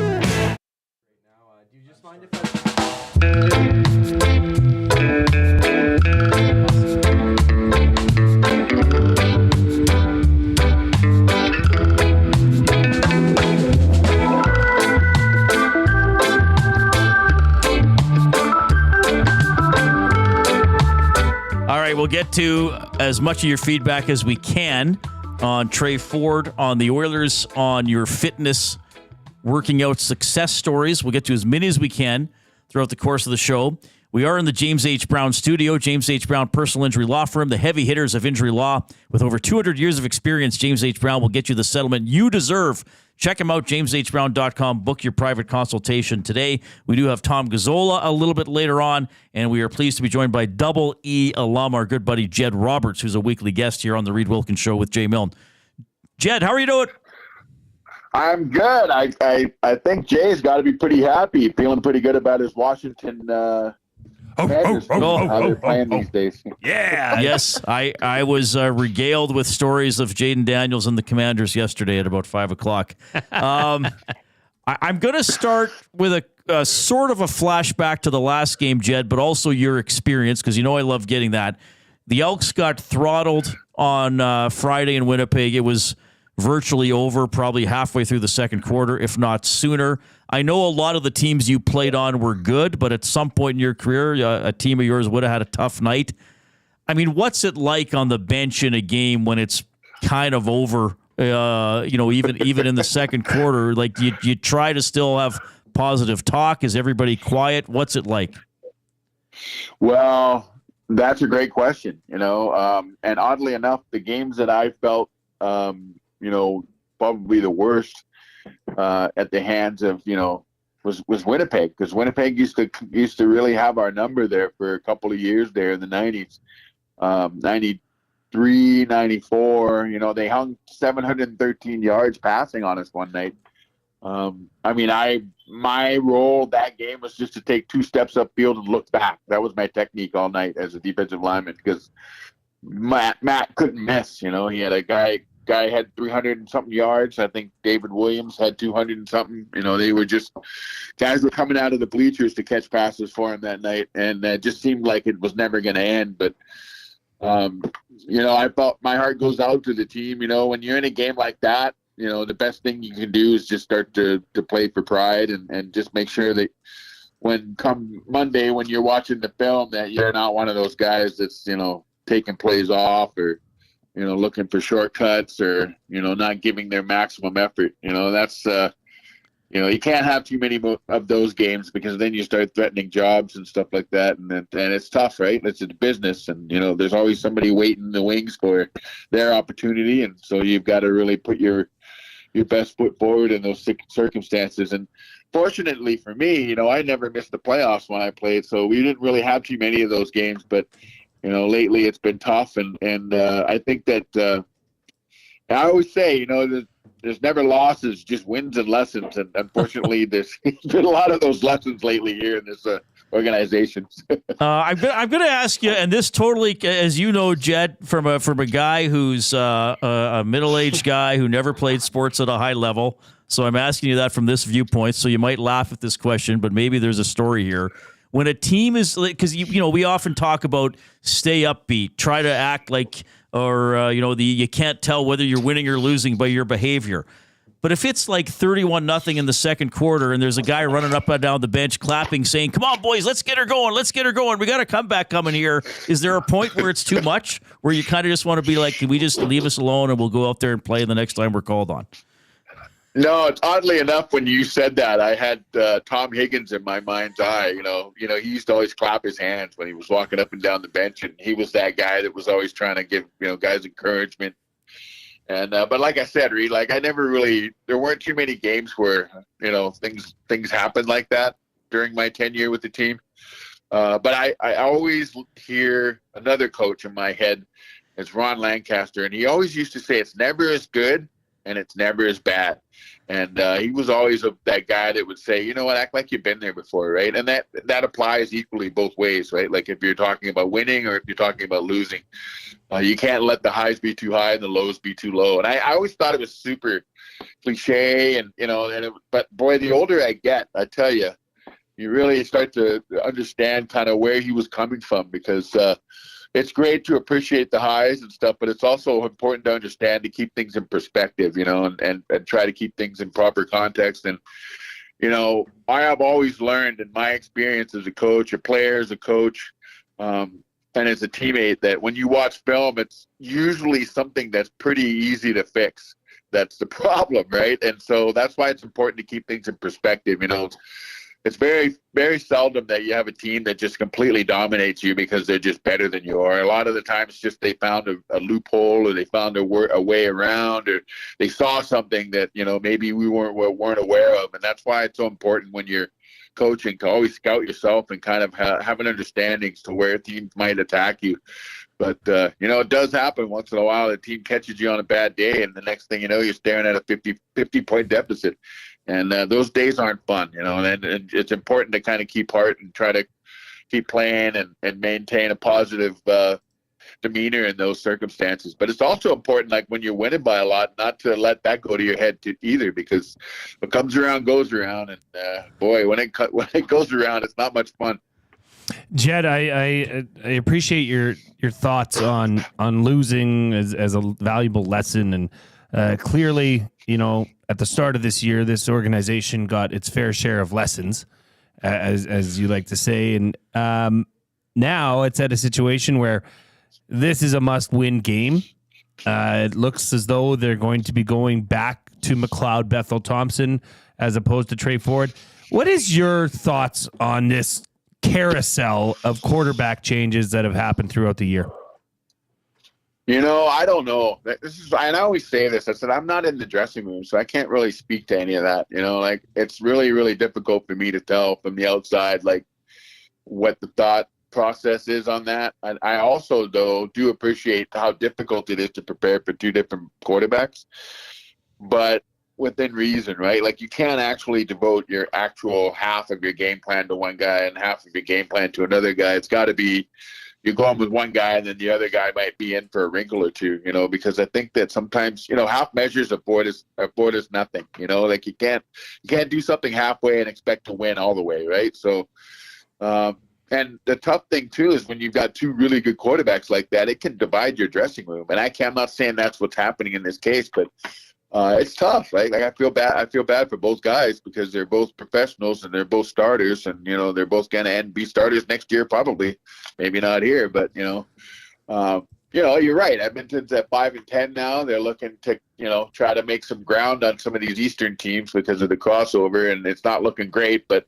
it's not impossible for them to go on a run here. They've got the talent. It's just a matter of this is when you talked about the earlier games when they were losing by 2 or 3 or whatever. This is when those games hurt you. That's why you got to win the early ones. That's another thing that Ron Lancaster used to say: win the early ones, and then you're not catching up and trying to make up ground at the end of the season. And it just really takes a lot out of you when you're doing that as a team. Because, okay, great, say you make the playoffs, but now you've been fighting so hard. You've been playing playoff level football. Can you sustain that level of play for what it's going to take to make that next step in the playoffs? So I don't know. Like I said, I'm always an optimist, and I think that this team has the talent to do it. It's just a matter of putting everything together. And the 1981 Ottawa Rough Riders, they almost beat the best team in Canadian football, right? And nobody saw that coming. So hey man, why not us, right? Fair enough. Well, south of the border now, down to the NFL, we must go. And I wanted to talk to you about this topic for a couple different reasons. Your thoughts on it and how this happens, as well as if it's happened to you during your professional career or somebody you know. And what I'm talking about, obviously, is Davante Adams and the saga that's happening down there and unfolding in Las Vegas. He's apparently asked and requested for a trade. There's been some discussion about what his coach has said in the past. So have you ever been a part of a locker room where somebody has said, hey, screw this, I want out of here? And B, what were your thoughts on that if it happened, or your thoughts on Davante Adams requesting a trade? I'm a Broncos fan, so full disclosure, I love the fact that he wants to trade because that's who we're playing this week. But I think that, when you've got a guy that just signed a big time contract 2 years ago, and he's under contract and he's got 2 more years left on his contract, and he says he wants to go, you got to move him. There's really not a whole lot of wiggle room on that, but it's just a matter of what can I get for him? And I think the market right now is probably going to be a second rounder, maybe, some other stuff thrown in there, maybe a bag of, tape or something. I mean, it's tough, right? Like you I feel for him, and he got Gardner Minshew throwing him passes, and he I guess the word on the street is he wants to be reunited with Aaron Rodgers, maybe in New York, or But the thing is his contract. Who's got the money? Who's got the cap space to bring him in? Because he's $1 million a week now. And every week that passes, and that means that some of the teams that don't have as much cap space can maybe afford him. But and to speak to what you said in the beginning. Have I ever experienced that where we had a high-profile guy asking for a trade? No, I've never seen that before. And again, we had this stability when I was playing that, that sort of thing never happened. And Hugh Campbell would have farmed the guy out so fast and probably would have buried him, and he probably never would have played again. So if people didn't pull that stuff around here, like we all kind of pulled our weight, we kind of knew where we were. And Hugh always had a pretty good idea of what people should be making, and he would always make a pretty reasonable case about why that was. And so it was really tough to argue with him.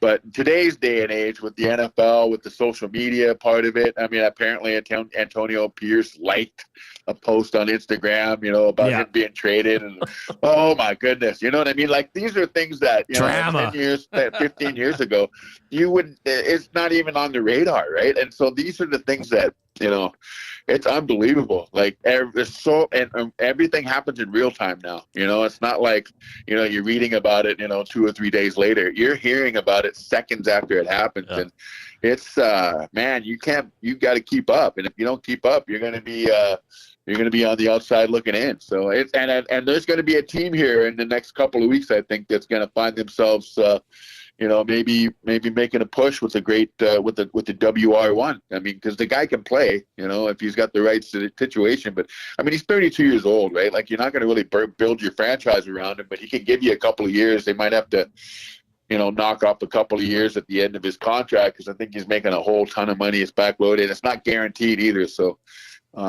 I don't know, man. It's fun to watch. It's like watching a soap opera. Yeah, it's something, that's for sure. And I didn't want to bring it up, but you're the guy that self-inflicted yourself with as being a Broncos fan right now. So, and hey, get it. I'm a Commanders guy. We just happen to have maybe found the best quarterback to ever play. But hey, that's for another day. But I'm going to give you a stat line, and I want you to explain it. And I want you to explain. Well, here it was 12 for 25, 12 completions for 25, or 12 completions, 25 throws, 60 yards passing in the win over the New York Jets on Sunday. They won 10-9. Was Bo Nix and your Denver Broncos. Tell me why this number 12 overall pick is going to be a quarterback that turns into something, because I simply have not seen it yet, but I know you follow the team. So you tell me why. Yeah. You see flashes of it, that offense that he's running is extremely complicated, very sophisticated, and everybody knows what Sean Payton likes to do. It's not an easy offense to learn, but apparently everybody in the room loves him. The quarterback, that is, Bo Nix.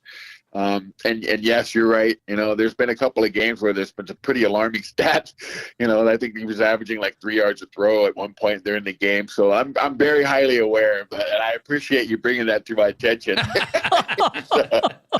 But the only stat that matters is that they won the game. And I think it wasn't really because of anything Denver did. I think that the Jets did all they could to lose it. So we're 2-2, and as long as we're in the win column, that's really all I care about. I think that the kid's got a lot of promise. He's been pushing the ball downfield more, and I think that he doesn't have the greatest receiving core to be throwing to. Other than I'll just leave it at that. They let Tim Patrick go, which I didn't really agree with, and he's doing the best he can. They got to run the ball. Their O-line's got to play better. They pay their O-line quite a bit of money, and up until now, I don't think they've been really earning it. So, I think if they can get the running game going, I think it'll put a lot of alleviate the pressure on Bo Nix. I like Bo Nix. I think he'll be okay.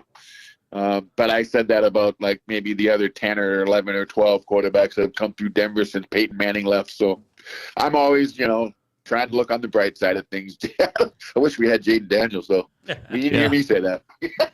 All right. Jed, always a pleasure. Really appreciate you being a weekly guest on the show. We'll have to find a way to get you in studio for an extended chat sometime soon as well. But thanks for checking in today. Yeah, and enjoy the Elks game on Saturday. Another big one, my friend. Hey, thanks, man. Thanks for having me, guys. All right, that is Jed Roberts checking in. Always enjoy hearing his perspective based on, obviously, his playing career and long tenure with the Double E. We're going to get to buying or selling for Damon Bunting. We got Tom Gazzola coming up. We got our keyword for our flyaway to LA for that trip after Christmas. All coming up on Edmonton Sports Talk, your clear choice for Edmonton sports. Here's a sports update.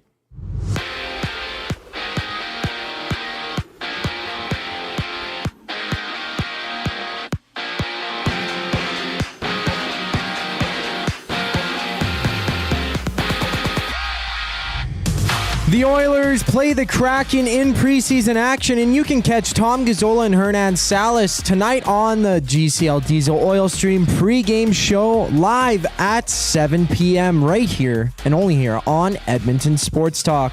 Sharks' first overall pick, Macklin Celebrini, is listed as day-to-day with a lower body injury. Celebrini crashed into the boards yesterday while on a partial break towards the net against the Utah HC. And speaking of the Utah HC, they meet the Ducks tonight. The Jets face the Flames. The Preds duel the Hurricanes. And the Lightning battle the Panthers. In the CFL, the Elks have some injury updates with wide receiver Gavin Cobb not practicing due to a thigh issue, and running back Javon Leake being a full participant in practice. The Elks' next game is Saturday against the Riders. MLB wildcard action had the Tigers beat the Astros 5-2, and right now it's the Orioles and the Royals tied at 1 in the 5th. Later, we'll see the Mets against the Brewers, while the Padres host the Braves. The Reid Wilkins Show with Jay Milne continues right after these messages. I'm Zachary Kubish, and now you're up to date.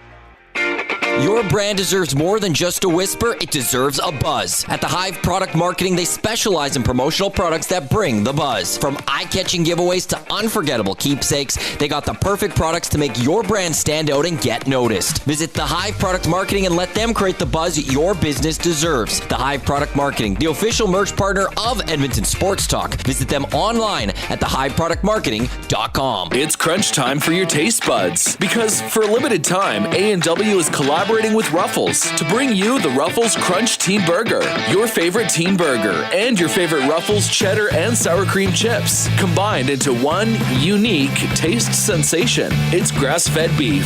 It's one-of-a-kind ridges and crunch. Try it in all its teen burger glory, or crunch into its equally tasty sidekick, the Ruffles Crunch Buddy Burger, for just $4.99. Try one today at your neighborhood A&W. Hi there. If you're like me, you like to picture yourself in luxury, even though there's absolutely no way you could afford it. And if you can, well, even better. Thankfully, I picture myself in something that is luxury, but still absolutely affordable, like the all-new Mazda CX-90 from Park Mazda. With the new luxury features like facial recognition settings and quilted detail Napa leather seating, I can pretend to be comfortable with all of my proper settings activated without even touching a button, thanks to Mitch Lewicki and the great staff at Park Mazda. I like to picture Mitch Lewicki as a ninja fighting off evil samurai. Park Mazda, your dealer for life in Sherwood Park off Y Road, parkmazda.ca. Since 1952, William Huff has been the heartbeat of Edmonton's advertising world. From humble beginnings to a citywide powerhouse, we've been the go-to for signage from print to design and installation. Partnering with Edmonton's top sports franchises and major events, we've helped shape the city's global reputation. Our secret? Unmatched customer service, decades of experience, and a passion for excellence we call the William Huff Advantage.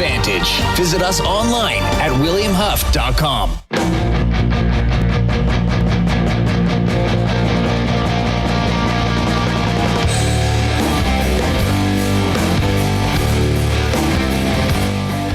Yeah, Oilers in Seattle tonight. Host of the Oil Stream, Tom Gazzola, will join us in about 40 minutes or so as our pre- and post coverage starts tonight. Tom and Hernan on at 7, and then at 7 o'clock on Friday, and then post-game starts on Friday as well, as we are getting closer to the regular season. All right, so very active, nasty chat and text line today at 780-218-9999, as it usually is, but we've had some great stories about your fitness success stories. That was the off-topic topic for William Huff. But we also have buying or selling on Trey Ford and MBT for Damon Bunting, a consistent top-producing realtor in Greater Edmonton and among Western Canadian RE/MAX realtors. He and his team would love to help you find that right home or make the move from your current home. Community-driven, he understands what it takes to make a difference in our city. Check him out, DamonBunting.com. Instagram is Damon Bunting Real Estate. Buying or selling Trey Ford, long-term solution at quarterback for the Double E. This is tough because I don't feel that there has been a large enough sample size. And I mean, okay. So somebody came in here. I think Rob from LA said, "What is Ford's record as a starting QB versus the other two starting QBs over the last 2 years?" And I mean, you went over this in your. Yeah, you probably have it in your notes, and it's not. He's below 500. Yeah, he's not. Let's put it this way: he's not blowing people's hair back or anybody in the league. And the wins that he has had have come across lower tier teams in the CFL. He's not beating the Montreals or the Winnipegs or the BCs at the right times. So am I buying or selling on Trey Ford? I'd like to see more of a sample size. And it was getting, people in the nasty chat were saying, Bronco Nick, are the Elks not playing Ford to keep the value of his next contract down if he wants to stay here in the first place? I hope not. I certainly hope not, because I don't see the point of doing that. What if, and Big Slam Nasty said, what if Jarius Jackson gave Ford the nod before the bye week to see how he would handle it? Then JJ decided he would, if he liked what he saw.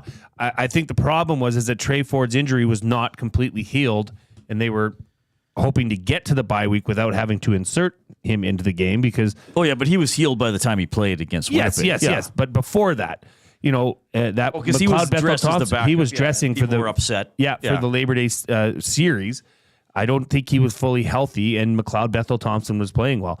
Reid, if I had to give you an answer right now, I'm selling on Trey Ford. So am I. Yeah, I hate to say that, but perhaps as a starter... But then if he's not the starter in Edmonton, does he stick around to be the backup? And I know somebody said that in another interview today, G-Roy said Trey Ford is our long-term player. Or whatever. I can't remember how he put it, but he's the future.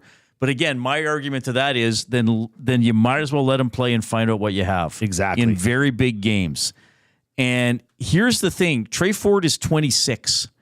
He's not 23. 22 or 23, and in his first or second year in the CFL in pro football. In that case, I would say, okay, we've seen a little bit of him, but let's not put him in situations where he might fail and lose a lot of confidence and get set back. I'm at the point where I'm saying, put him in a situation where he might fail, because if he does keep failing, then maybe we know he's not a long-term solution. Well, and you couldn't deny it. And this is so problematic because it's gone through, like, Chris Jones's tenure was basically a disaster, which I never thought would have happened when they hired him. He had an offensive coordinator that I couldn't stand even when they won the Grey Cup in McAdoo. And then, they changed the offensive coordinator, and then now he's become the interim head coach. And, it's just such a mess, everything around it. Well, and you're right, because they haven't made a definitive choice all year. It's been, like I said to Jed, a carousel.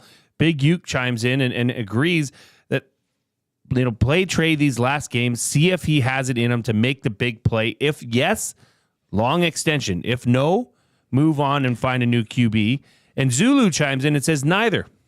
Well, and that's what VA this offseason. And that's honestly, I am not adverse to that if they can make that happen, and if he wants to come here. Or finish last and draft Curtis Rourke or whatever. But yeah, I'm wondering if neither of these quarterbacks is the starter or even on the team next year. And if there's a new coach and we don't know. It could be another overhaul for this team like it was with Jones 3 years ago. Now, a win on Saturday will at least push this talk down for a little bit and still give them some hope to possibly make the playoffs, which is still going to be difficult. But yeah, I just don't like how it's been handled, like now, especially now, because the season is not, it's a long shot for them to make the playoffs. Let's be honest. With 3 games left, there has to be a lot of good things happen, and they have to win. Right. Okay? This is where organizationally you'd want to hand the ball to a young up-and-comer and a guy that you want to put his feet to the fire. I know I've said that a lot, but that's the truth. Yeah. And you're not doing it. So I think organizationally, this is a failure. And that's ultimately going to fall on G. Roy Simon. I just wonder if that was Jackson. So he said it after the Labor Day rematch win. Ford plays in 2 weeks against Winnipeg. We were all a little surprised he named, because usually they don't name starters after games. Any coach in any sport will take a moment and do it at the next practice. If it's a hockey coach starting about a starting goalie or whatever, they'll usually take a breath after a game and say, "Oh, we got to evaluate it," even if you kind of know. So he comes out after a huge win and says it's not going to be the quarterback that just swept the Labor Day series. It's going to be Trey Ford. So was that his way of saying, Trey, it's your team? Like, what are you going to do about it? And then he comes out and plays that way against Winnipeg, and is now Jackson thinking, sorry, man, can't trust you. Well, I don't know. And don't forget, I was of the belief, give him the ball again in the Winnipeg rematch. He laid an egg. It's going to happen. How you rebound, how your confidence bounces back is a part of growth. Jed just said it on the interview. Those losses are as much a lesson in life and a lesson in your growth as a professional athlete. Right. So give them the ball back. I thought they really dropped the ball there because now that they've made a decision back to McLeod Bethel Thompson, it's hard to just keep going back and forth. I know. And again, if they lose Sunday or if they lose Saturday, they're either eliminated or virtually eliminated. They're virtually eliminated now, quite frankly. I hate to be that pessimistic, but they need a lot of things to go their way.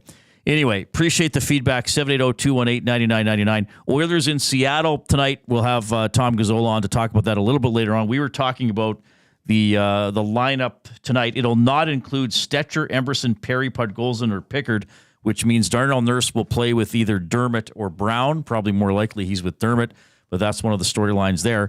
The Oilers are not coming home after this game. They'll play in Vancouver on Friday. They will have their team pickleball tournament tomorrow. Which brings me to for Fuge sausage, my top 3.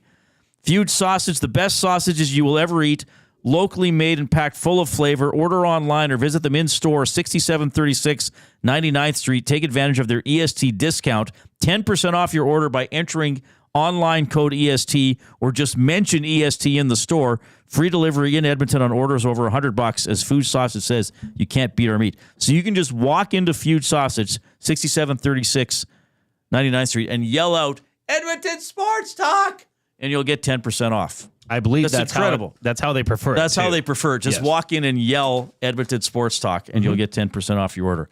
So we're going to do, inspired by the Oilers' impending pickleball tournament, my top 3 low-impact sports I haven't tried yet. I'm oddly curious to try.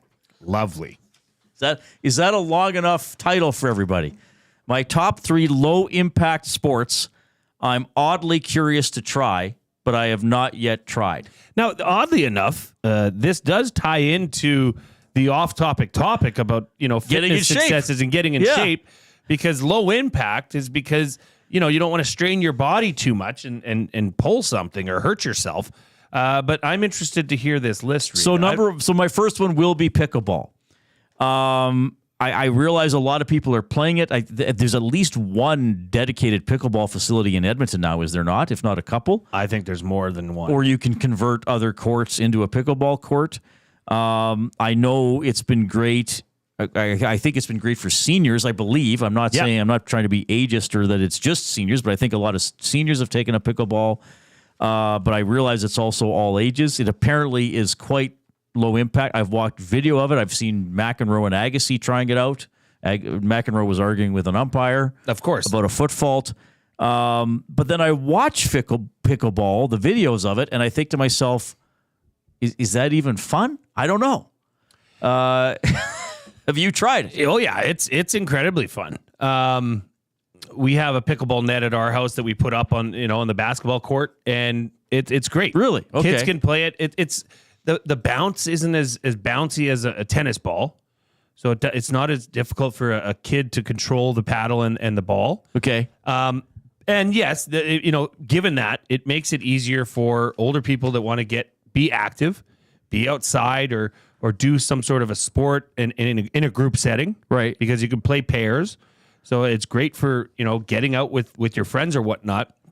But I will say, competitive pickleball is not low impact.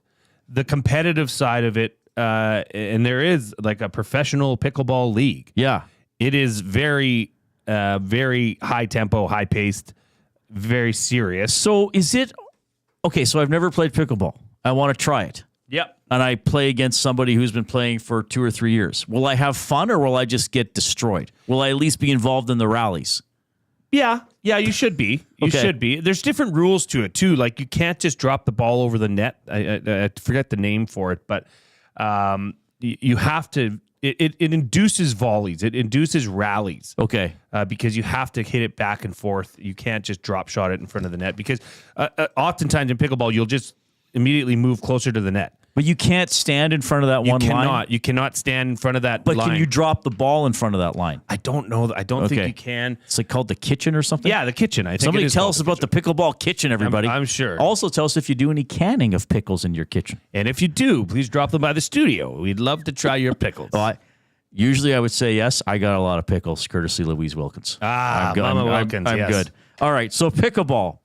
My other one that I have not tried, yet I'm oddly curious, I'm kind of ashamed I haven't tried this yet, is disc golf. So is you throwing a frisbee or is it not quite a frisbee? Well, You've done it? It's not a frisbee. It's a disc. It is a disc. It is a designed disc. And there's different discs. Just like in a golf bag, you would have a driver, you'd have a wedge, you'd have a putter. Really? There are different discs for different throws. So a driver disc is a firmer disc that is less flexibility to it. That is supposed to drive into the wind or cut the wind disbursement, whatever you want to say. It's supposed to cut through better. I hope the YouTube people got a great gesture from you about wind resistance. Aerodynamics. Okay? Aerodynamic. Okay. And then the putter is something a little bit more softer that you can maybe flex it in or curve it into the chains, part of the chain gang. Okay. Yeah. And do you have to land it in the chain or just hit the chains? No, you have to hit the chain. The chains are used like as an insulator for the disc. You hit the chains and then it falls into the basket. So that is then when you are in the hole. And we got into a little bit of a discussion earlier because Awanek was being... well, that's just him being difficult. A little bit argumentative. He was saying disc golf and how it's different than ball golf. You don't call it ball golf. No. He's giving the respect to the other sport. Sorry, to disc golf? To disc golf, yes. He was playing the devil's advocate. Oh, 100%. Well, he certainly was going full heel, like only one Matty Awanek can do. But yes, he's chiming in now in the Awanek's chat. in there. Yeah, you boys ready for the ice hockey game tonight between the Oilers and Kraken? That's enough. Awanek. Enough Awanek. Then the third low impact sport I'm oddly curious to try has been around longer because I think pickleball and disc golf are in the last 20 years for sure. I would think. I have never tried lawn bowling. I have tried bocce ball, but lawn bowling is different. And I just would like to try to see if I could actually get the curling aspect to it. Because you'll see lawn bowling, and they'll aim, well, where are they aiming? And then, they swung it right into the middle next to the little marker or whatever they call it. I can't remember what they call it. Lawn bowling, if I'm not mistaken, has the... it's in the Olympics, isn't it? One of the sides of the balls is heavier weighted. So when you roll it, the weight brings the ball and drags it in towards your target. So almost like you'll depending on which way you want it to curve is where you'll have the inside of the weight on the ball to roll it. Very low impact. I believe there are lawn bowling associations in Edmonton. Well, doesn't... Is it Victoria? Yeah, Victoria by the Ledge Grounds has a. There's a bowling there. Or is it by the Ledge? Yeah. Well, Victoria Golf Course has the cricket pitch. That's right. Right. Yeah. The lawn bowling's by the Ledge. Not low impact. We should go out and lawn bowl. I'd love to lawn bowl. I've seen everybody's seen the YouTube. See, Zach's got it up there on that's bocce ball though, Zachary. That's bocce ball. What? Yeah, bocce ball's different. They're similar but different. Yeah. That's what came up? Lawn bowling, I think, is more of a professional version of bocce ball. Like bocce ball, you can play in anybody's backyard and just you throw the weighted balls. The lawn bowling surfaces are very manicured. Very, very manicured. Yeah, and tell us about your manicured lawn bowling surface. Yeah. All right. So is it called the kitchen in pickleball? Did we get an answer? I don't know what it's called. The kitchen, I believe. Somebody said you can step in that area if it bounces first. Oh, so if the ball's there, you can go get it, but you can't stand there to try to knock. Well, because then I guess you could just stand at the net and knock down the ball. All right. Lots of love for disc golf. I'm not a disc golf hater by any means. And I'm not dissing these. I'm just oddly curious they're as popular as they are, and then I haven't tried them. And Andrew chimed in. He said, as mentioned on the oil stream today, the pickleball tourney is a curse. Holloway and Broberg won it last year. That's right. I was going to say that. Don't let McDavid or Draisaitl win it. Yeah, that's right. Holloway and Broberg did win it last year. We are at the James H. Brown studio, the heavy hitters of injury law. James H. Brown Personal Injury Law Firm. Over 200 years of experience, James H. Brown will get you the settlement you deserve. Check him out at jameshbrown.com. Book your private consultation today. We got Gazzola coming up. We got, I did Limericks. What else do we have? We got to qualify somebody. We got to qualify somebody for the flyaway to LA. My goodness, we're rolling along on the Reid Wilkins Show with J. Milne. Conveniently located 10 minutes west of St. Albert, Wheeler's RV Storage will provide you with safe, secure storage for your RV, boat, or whatever you need to store. Open 7 days a week with gated keypad access and extra large stalls. Now is the time to take advantage of their limited time offer. Buy 6 months and get 1 month free. Now's the time to go to WheelersRVStorage.com. That's Wheeler's RV Storage. Safe, secure storage. Visit them today at WheelersRVStorage.com. Come get your game on at The Ranch. The Ranch lets it all hang out with a championship caliber design, premier conditions, and above all, a fun laid-back experience. Get top-notch service and unmatched value every time you play at The Ranch. Think you have what it takes to go low?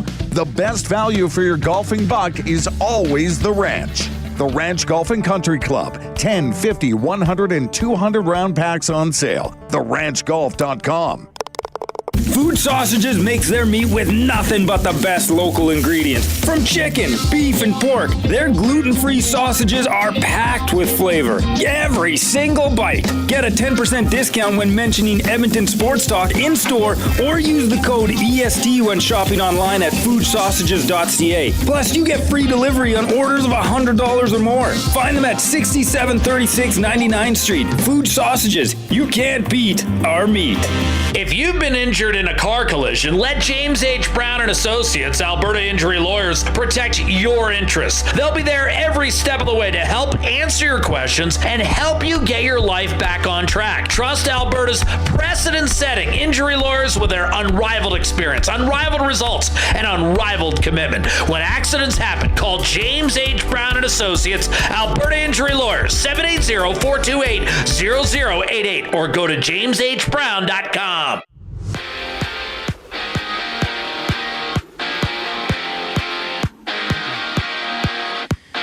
The Oilers meet the Kraken tonight in NHL preseason action. You can catch Tom Gazzola and Hernan Salas on the GCL Diesel Oil Stream pregame show, which goes live at 7 o'clock. Only on Edmonton Sports Talk. Sharks' first overall pick, Macklin Celebrini, is day-to-day with a lower body injury. Celebrini crashed into the boards while on a partial breakaway yesterday against the Utah Hockey Club. And tonight, Utah meet the Ducks. The Jets face the Flames. The Preds duel the Hurricanes, and the Lightning battle the Panthers. The Battle of Florida starts in just a few moments. In the CFL, Elks wide receiver Gavin Cobb did not practice due to a thigh issue, while running back Javon Leake was a full participant in practice. The Elks' next game is Saturday against the Riders. And MLB wildcard action had the Tigers beat the Astros 5-2, and right now the Royals lead 2-1 against the Orioles. Later tonight, The Mets see the Brewers while the Padres host the Braves. The Reid Wilkins Show with Jay Milne continues right now. I'm Zachary Kubish, and you're up to date.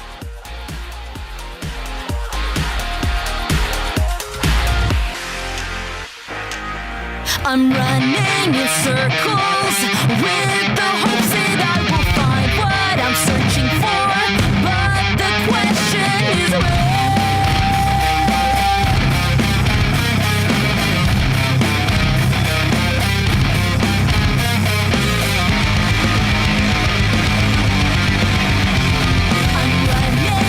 All right, we are back, and keep chiming in with your William Huff off-topic topic of the day, which has garnered quite a bit of attention, I must say. How you've lost weight and how you did it, because we're here to share your success stories and some of your exercise achievements that you've had. Yeah, so, fitness success stories. Like me just running to the printer as the show came back from break to get a sheet of paper. You moved for like YouTube viewers. They're like, where's Reid going? You moved like a gazelle with a broken leg. Thank you. Cal in St. Albert says, I lost 50 pounds a few years ago. My advice to anyone trying to lose weight and keep it off: no calories before noon, no calories after 8. Don't drink your calories limit in alcohol consumption. That is... before noon? Don't eat before noon. Don't eat after 8. That would start. I know the late night stuff and obviously the alcohol one. I'm surprised he's saying don't eat before noon, because that would leave me a little. I wouldn't be feeling good. I'd have to have something. Yeah, Jason and Leduc, and we've met Jason at several listener watch parties and whatnot. I was 40 pounds overweight when I quit my desk job. When my wife insisted I have another child in my 40s, I knew I had to live a healthier lifestyle. I'd started working out at the gym at least 3 days a week. That was 4 years ago. I lost the excess and now even increasing my strength and muscle in my late 40s. That is awesome. Cole and Ellerslie chimed in and said, a bunch of the guys on my beer league team work at South Fort Chev. Oh. You guys will have a blast of a day. That's Cole and Ellerslie, Nasty Club member number 10. Andrea from Calgary, she chimed in. I lift weights several times a week, and my biggest fitness accomplishment is my 10 and 8-year-olds viewing me as so strong that they always want me to flex for the flex cam. Oh, nice. At the Stampeders games. So that's nice. But that's I have heard, because I had one of my best friends from university, her husband, so he becomes your friend as well. He wanted to get in shape a few years ago to have a little more energy to play with their kids. They had 3 boys. And yeah, he wanted to say, I gotta keep up, and I don't want to be the dad that's, no, you guys go play road hockey. Sorry, you won't have a goalie today. He wanted to be out there doing stuff. So that's a cool, to me, that's a really cool reason to do it. Right. You could be active with your kids. I think that's awesome. It is. And it's nice to be able to be, right? I mean, that's part of it, is you want to enjoy your kids and do things with them, fun things but being healthy it sure helps, Reid. That's the thing, and it does help. It does help mentally.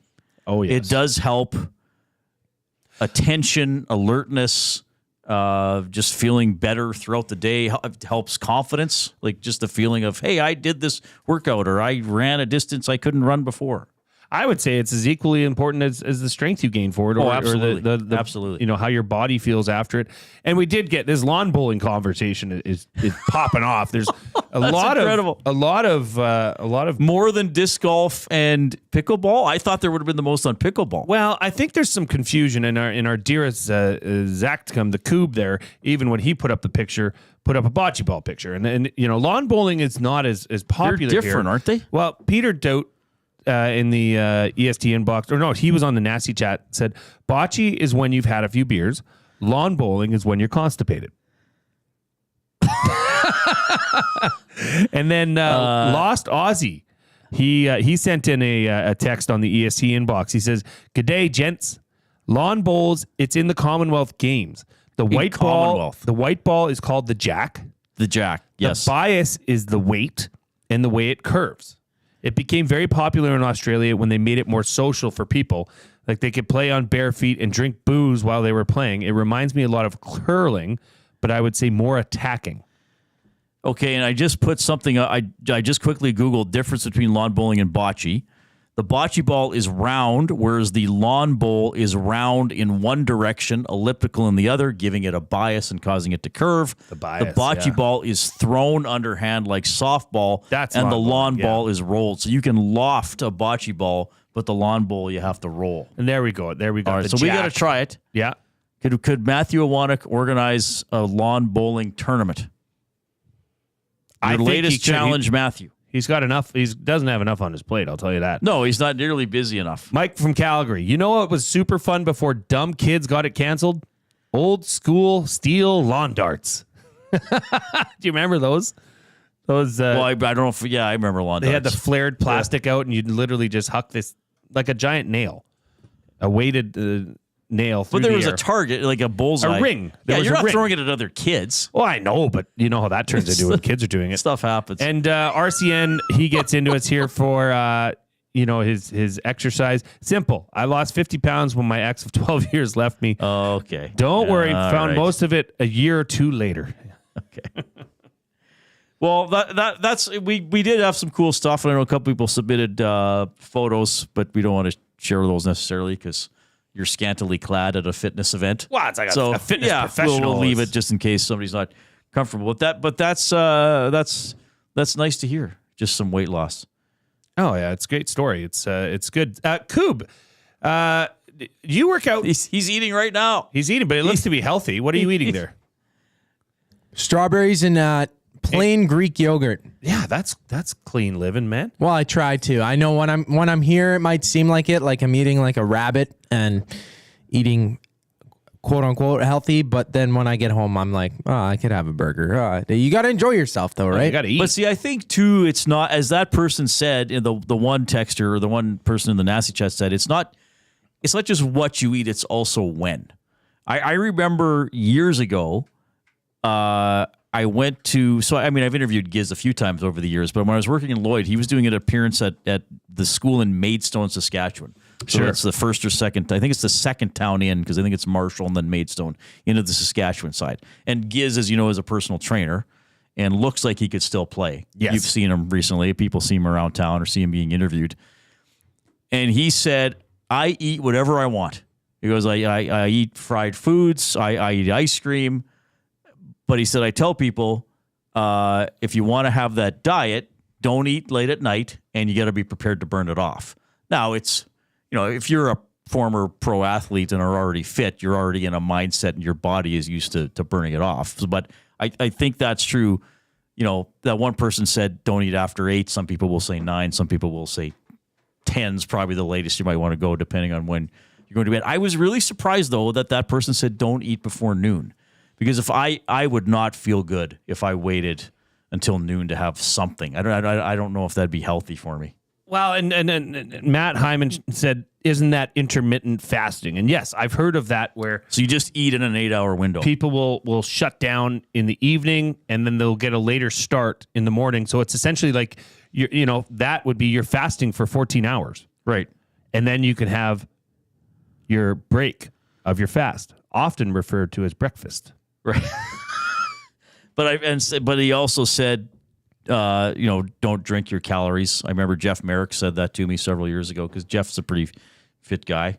Don't have alcohol, don't have sugar and pop or whatever. I think the general rule of thumb is don't eat super late and don't drink super late because your body simply can't absorb it while you're resting. Right. Right. It's just you're not doing anything active that will allow your body to burn through that. And a lot of these diets, I think, don't necessarily say, never have a potato chip. It's all in moderation. It's all in moderation. Or say, hey, you know what? You had chips on Tuesday. You don't need to have any until maybe the next Tuesday or whatever. Yeah. Or make sure you get up and do something. You know those pretzels I brought in today? I brought them in yesterday too. And I didn't want to feed them to you because you have an allergy. So I didn't want to. So those are probably safe, but they're we were probably. being cautious. So I was looking this morning at the back of the bag because I wanted to share some with my good pal Reid. Okay. And my wife said, she's like, you don't want to look at the back of that bag. Oh, so for those wondering, it was the Snyder's of Hanover's pretzel bites. It was the cheddar ones, and they are delightful, I must say. But she said, yeah, you might not want to look at the back. Just because of the artificial Yeah, it's not stuff. not the best snack, so maybe I'll but they are nut free though, or did you not find out? I did. It was palm oil. Oh, yeah, that's fine. Yeah, but I did have an orange.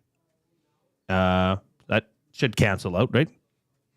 Is that how it works? Yeah, I think that's how it works, Jay. Very good. Thank you, Dr. Milne. Diet specialist Dr. Milne says if you eat a lot of junk food, just eat one fruit and Just everything one. cancels out. One. Like Zach just had a strawberry, and that did the job. Now I got to mention as well, because this chili cook-off is coming up. This is awesome. That is happening this Saturday at the Elks tailgate, and EST is presenting this as well as the Elks Herd in the Turf District, as well as You Need a Barbecue. But EST is a presenting partner, so we can't be in the competition per se. But Matty Iwanek is dialing something up. He's going to be cooking a chili that the boys, if Zach, is this correct, that you guys will have at your tailgate? I believe so. I mean, he sent me an email and he was saying, "Oh, who's interested in making chili?" And I like putting beans in my chili. You would just have to serve it. Now, I will say, just yes, everyone, yes. Matthew has restrained from putting beans in this chili because, as you all know, he does not consider that a true chili. But there's going to be 25 regular chilies, 5 vegan chilies that will be voted on. And People's Choice vote from the tailgaters. Everybody can participate. There will be prizes. That'd be great. That's one of the things that with Maddie and I doing the kickoff show is that we miss all this excitement down at the at the tailgate, which you've been by, right? I mean, you go to Elks games. Yeah, we walk through there, but we don't go far ahead before the game. Are you going to go for the chili on Saturday? I might. Yeah, I think I might check it out. Can you fill your pockets with some? So I'm gonna ladle a bunch of. I'm gonna bring my own ladle so I can fill my pockets. Well, I never leave home without a ladle. You never know when you might need it. That's the bad thing with chili is it's dangerous to eat in public. I mean, if there are a variety of beans in there, we all know what happens when you eat beans, and it go doesn't down to the writer's bench. It doesn't travel well. It's just go stand by. I do like a good chili. You put chili with a tray bun with some butter on it, soft butter. Yeah. Oh boy. Yeah, I enjoy chili. And I like beans, and I'm fine with beans in the chili. Me too. I used to make. I haven't made it in a while. I made a chicken chili that had black olives in it. And did I say this on air already? And I made it for some friends, and they all picked the black olives out. I didn't realize that apparently I'm in the minority that I will actually eat black olives. I love black olives. Yeah, I think black olives. I remember I always used to get a pizza pepperoni with black olive and green pepper. Sure. What's the matter with that? Yeah, it was great. Sign me up. Hey, let's order a pizza tomorrow for lunch, and that's what we'll get. Pepperoni. What day is it tomorrow? Thursday. Where are we here? Yes, sir. I am anyways. No. Zach will be here, I'm sure, too. Zach's always here. All right. Let's break now. We're going to have Tom coming up for some Oilers storylines. We're still going to have the keyword for our flyaway to LA presented by the 780. We got a sports update for Sit and Sleep.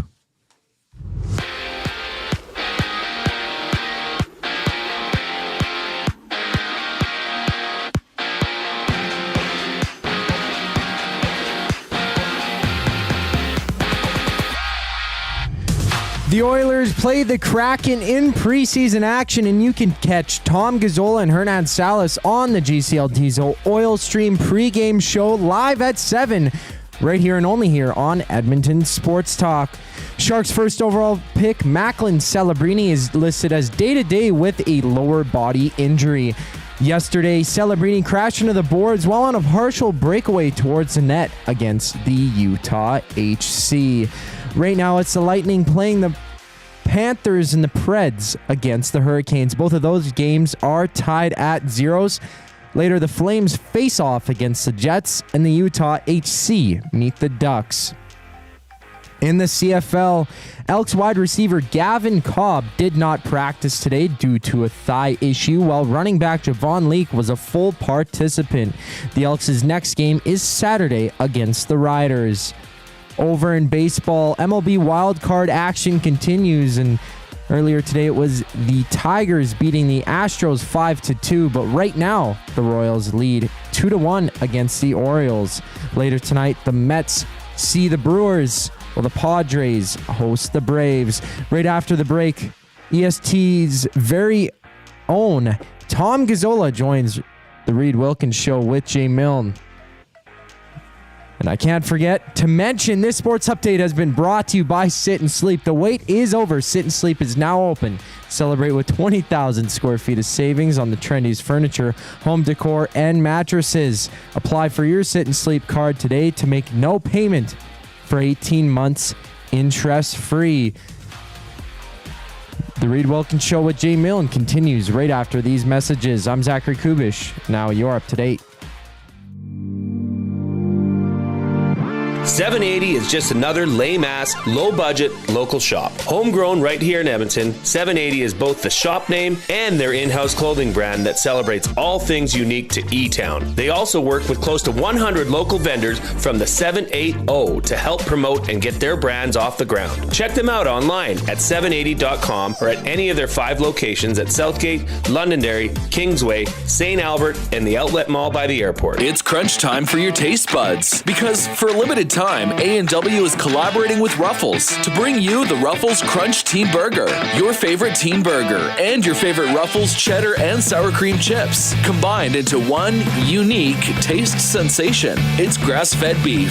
It's one-of-a-kind ridges and crunch. Try it in all its teen burger glory, or crunch into its equally tasty sidekick, the Ruffles Crunch Buddy Burger for just $4.99. Try one today at your neighborhood A&W.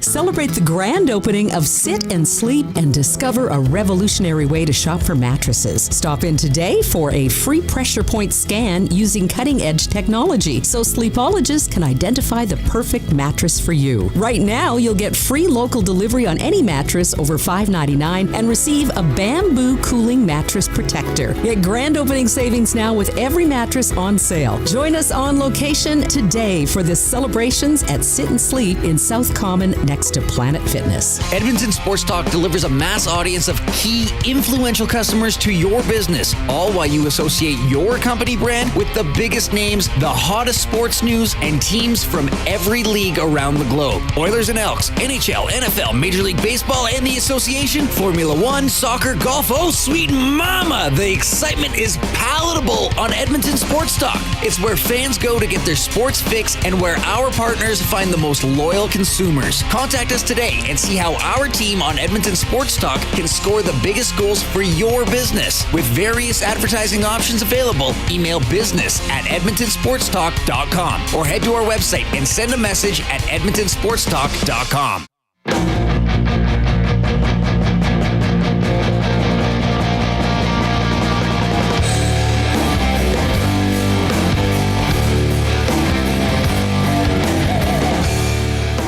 It is an Oilers preseason game night. A week from today, we'll be able to say it's an Oilers regular season game night because that's when the regular season starts for the Oilers. 1 week from today, we have 2 preseason tilts to get through in Seattle tonight against the Tentacles and in Vancouver on Friday against the Canucks. We will have the Oil Stream pregame show tonight with Hernan Salas and this gentleman, my friend, my colleague, my inspiration, my hero, Tom Gazzola. Hey, Tom. Hi. I didn't know I was those last couple of things. My goodness. That's pressure, boys. Thanks for hopping on, and especially since you have to hop on again at 7 o'clock to host the Oil Stream pregame show against Seattle. I'm going to dive right in here, Tommy. We know Stetcher, Emberson, Perry, Podkolzin, and Pickard are not playing tonight. Jay and I discussed extensively earlier, no Emberson, even though Nurse is finally playing, and they've been a projected pairing. So Dermott and Josh Brown expected to play. I weighed in on it significantly. What's your take on how the D's being deployed tonight? I will start with this. I like the way you rationalized it earlier in the show. I was listening, and it was a good way to calmly describe the scenario that's unfolding in Oilers camp right now. So what do I make of what's going on with this defense and how it's unfolding? Well, I agree with a lot of what you said. And as a refresher for those that might have not caught that part, I think they're taking another serious look at Travis Dermott. I think they're also pretty sure what they have in Ty Emberson, and they'll likely play him on Friday night in the final tune-up of the preseason. I'm assuming with Darnell Nurse. And then the other thing, as you guys were breaking it down earlier, I was thinking to myself, this is an important game for Josh Brown, who they've kind of had with Brett Kulak in the preseason. And you put it very fitting. You described his performance thus far as underwhelming at best. I think that is a very apropos way of describing what we've seen from Brown. The only other, because Brown's been a topic of conversation around the rink, and obviously we've been talking about it with our audiences, and the fan base wants to know what the heck they've got in this guy, and the toughness is important and the physicality. But it was brought up to me when I was like, oh, Josh Brown, it's not going so good. Someone made an interesting point, and they said, well, it might be a little tricky for him right now, but when it gets into the regular season, maybe, he dials it up a little bit. But I understand that way of thinking, but at the same time, I go, well, why can't he just play good against lesser opponents in the preseason and be one of the better defensemen with his new team? So I think it's an important game tonight for Josh Brown. Obviously, Travis Dermott needs to have a good game, and this is kind of his last opportunity. Out of all those guys that we've discussed ad nauseum on the right side fighting for those spots, Dermott, to me, has been the best one. And perhaps just by quietly doing his job, because I don't think he stood out either way. And I said this yesterday, I do think there's a little bit of let's just wash Josh Brown to pick on him in the fan base. Like some people, but yeah, he's been in the wrong place. And as you and I pointed out watching the game together, there are certain things that you need to execute even in a preseason game, regardless of the competition. A pass from deep in your own zone to the red line, winning races to the puck. And I think Brown has had some tough moments in that. We'll see tonight in Seattle. Up front, all right, how do you look at the Caggiula-Philp situation? I mean, I don't have a problem that Caggiula is still here. I'd still have him here, and I'd let Philp play in the minors. That's my very easy look at it. How do you look at those two players right now? Philp has been a great story and continues to be. And for his sake, you hope that this continues tonight. If he gets another look on Friday, you hope it continues. But if you want to be logical and use the practical point of view on Noah Philp's progression, it would probably be that he's better served playing a lot down in Bakersfield to make sure he's getting up and back at it. And I know, like, in the preseason, what we've seen, he looks like he's ready. He looks good, but it'll probably serve him to be, used in the minors as opposed to being the guy that gets sat the majority of nights for the first part of the season. I think at some point, boys, maybe he makes this team out of camp. Maybe he has a great night tonight and seals the deal and takes that spot because he played that well. And that's fantastic if he does. But I don't think he benefits outside of financially if he's the extra forward on this team to start the year. I think he benefits by playing, getting confident, putting up points, being an important player for the Condors, and then inevitably gets called up and makes his NHL debut because, as you guys have talked about, there is a lot to like about Noah Philp. Chris Knobloch talked about it yesterday in his availability, that the right shot center is very important. They have Derek Ryan, yes, but Derek Ryan's not 6'3". Derek Ryan is much older, and Philp could be the predecessor to Derek Ryan, and that's fine if we see that progression this year, I think. Tommy, I want to talk. I know Gager talked about it a bit, and Gager, I will get to your comment here shortly. Chimed in and made a great point. But they talked about it briefly on their show about the second power play unit. Obviously, there's a lot of new faces that have come in. This is the first night that Darnell Nurse has dressed during this preseason. He's projected to be one of the defensemen on that unit. How do you think? I mean, obviously, the first unit is the first unit. But this second unit can, do you think they can make a bigger impact than last year? Yes, especially if Chris Knobloch does practice what he's been preaching, Jay, because he has talked about making a point of getting power play 2 out there more. Power play 2, if you look at who potentially is out there for the second unit on the Oilers this year, it's pretty damn good. Arvidsson, Adam Henrique, coming off a 50-point season, was a top 6 guy on a bad Anaheim team, obviously. And then Jeff Skinner, who could put up points. And then, Nurse does have offensive capabilities. So too does Matthias Ekholm. And you can mix and match a few other guys in there. If they had Evander Kane healthy, he'd probably be in there as well. So I think that if they are able to roll out power play 2 in certain scenarios, this coming season, you shave some of the minutes off the big boys and maybe keep them fresh for other parts of the game that might be crucial, where they need a goal or they need something from McDavid, Draisaitl, Nugent Hopkins, Hyman, what have you. So I think if they have a power play 2 that they go to, trust and rely upon at least a little bit more, I think that's just beneficial all around. And, I jokingly call power play 2 the myth, but last couple of seasons, Jay, it really has been a myth. And I misused predecessor, by the way. This is my goof. I know goof ups come up. Oh, we'll announce at the end of the show. Yeah. I meant heir apparent. Or if I had said Ryan is the predecessor to Philp, that would have been correct. And I caught myself. I just want to get that out of the way because it would eat at me until I'm back on the air in an hour and a half. All right. I didn't even catch that. So I'm an idiot. That's okay. No, you're not. You're a nice man. Tom Gazzola from the Oil Stream here on Edmonton Sports Talk joining us. I'll ask you a quick thought. I know you're going to have Everett. Are you having Everett? Is Everett coming on your show?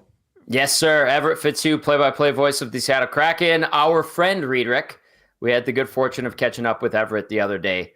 Sounding really, we heard him the whole game. He's a great, too. Yeah, we get to hear the visiting, now that I'm in a different spot too, we get to hear the visiting call, so you get to hear some other voices.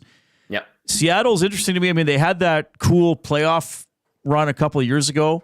I mean, they knocked out the defending champs. Then they took, it was Dallas to Game 7, right? And they could score. Beniers is super exciting to me, like a legit guy who can be a point producer in the National. Just a quick thought on them, or even a player or two tonight or into the season that you think is worth watching for the Kraken. I like that you pointed out Beniers. I quite enjoy watching him. I think Oliver Bjorkstrand is a sneaky good goal scorer in the NHL. Jordan Eberle continues to just have a really good career. And I think that the Seattle Kraken really don't have any holes in their lineup. They just don't have any legitimate bona fide superstars to be their thoroughbreds and lead the charge. And Beniers might become that. I mean, he's only a couple years into his career. Maybe this is the year he takes the next step. I know they have been patient with Shane Wright, and we're going to be seeing Shane Wright tonight. So I think that they probably feel like they have the makings of a really good team, and they're solid. I think, their downfall is probably their goaltending. I know they went out and got Philip Grubauer and threw a bunch of money at him. I don't think he's the answer. I think he's kind of that initial goalie that an expansion franchise gets, the Mike Dunham, if you will.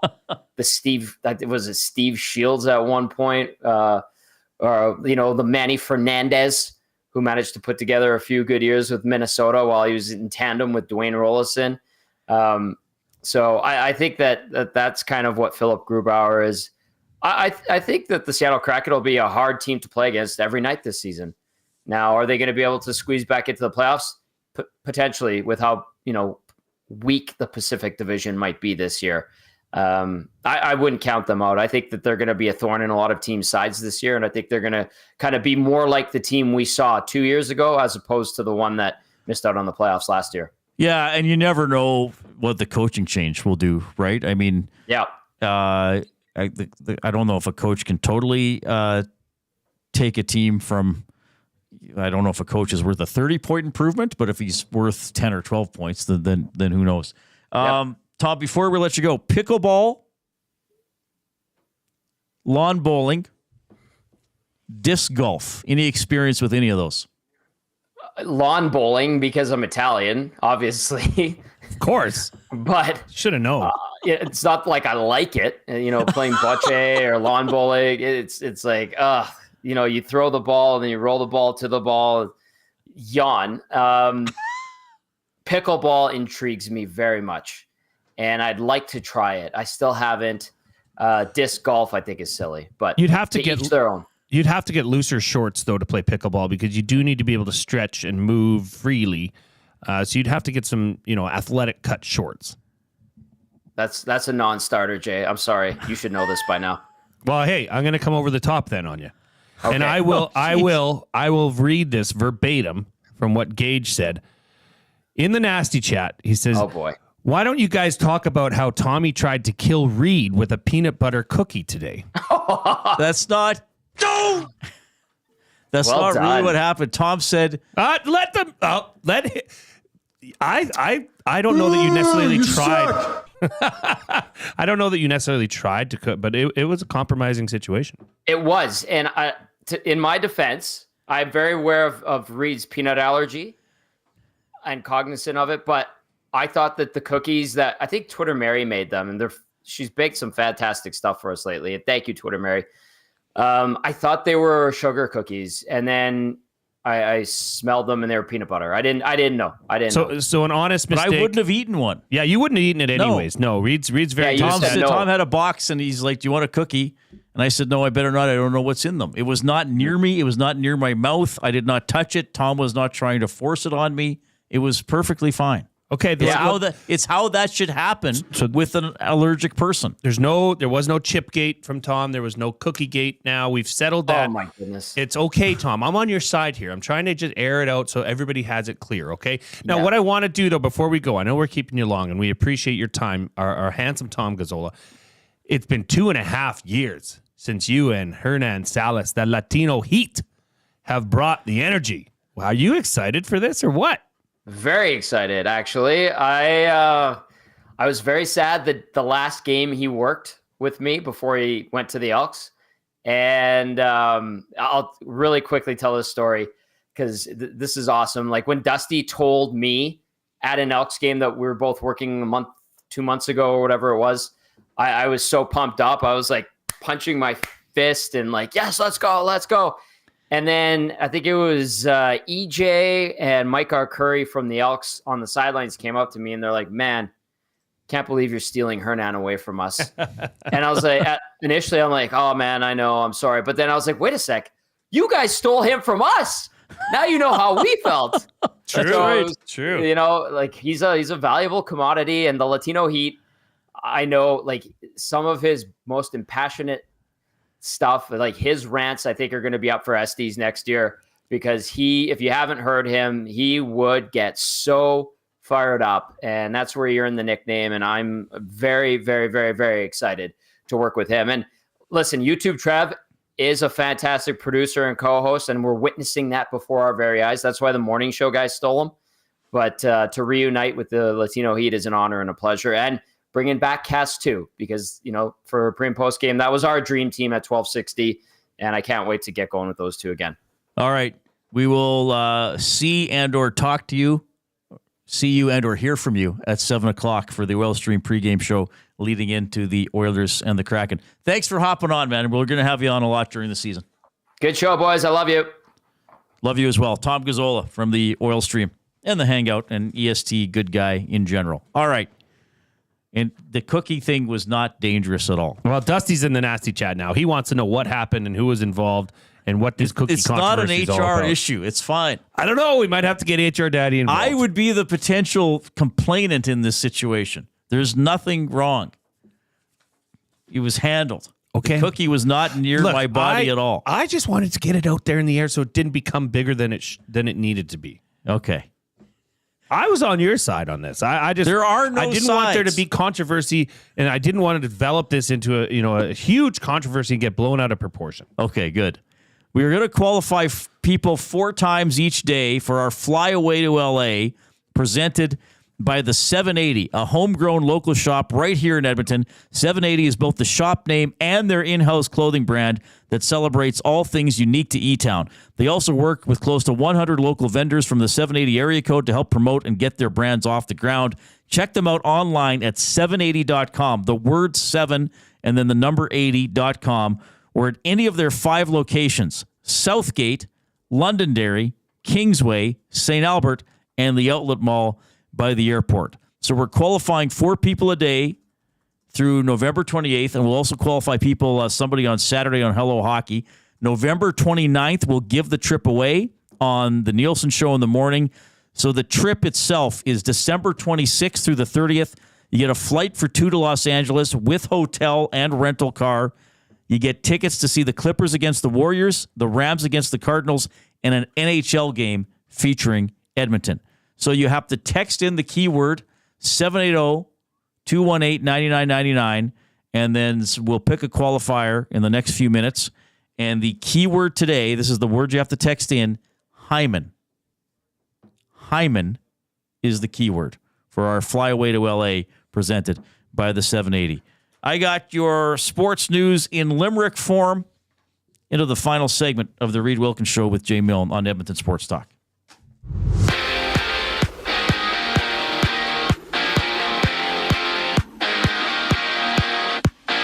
The Oilers play the Kraken in preseason action tonight, and you can catch handsome Tom Gazzola and the Latino Heat Hernan Salas during the GCL Diesel Oil Stream pregame show, which comes back and is live at 7 o'clock only on Edmonton Sports Talk.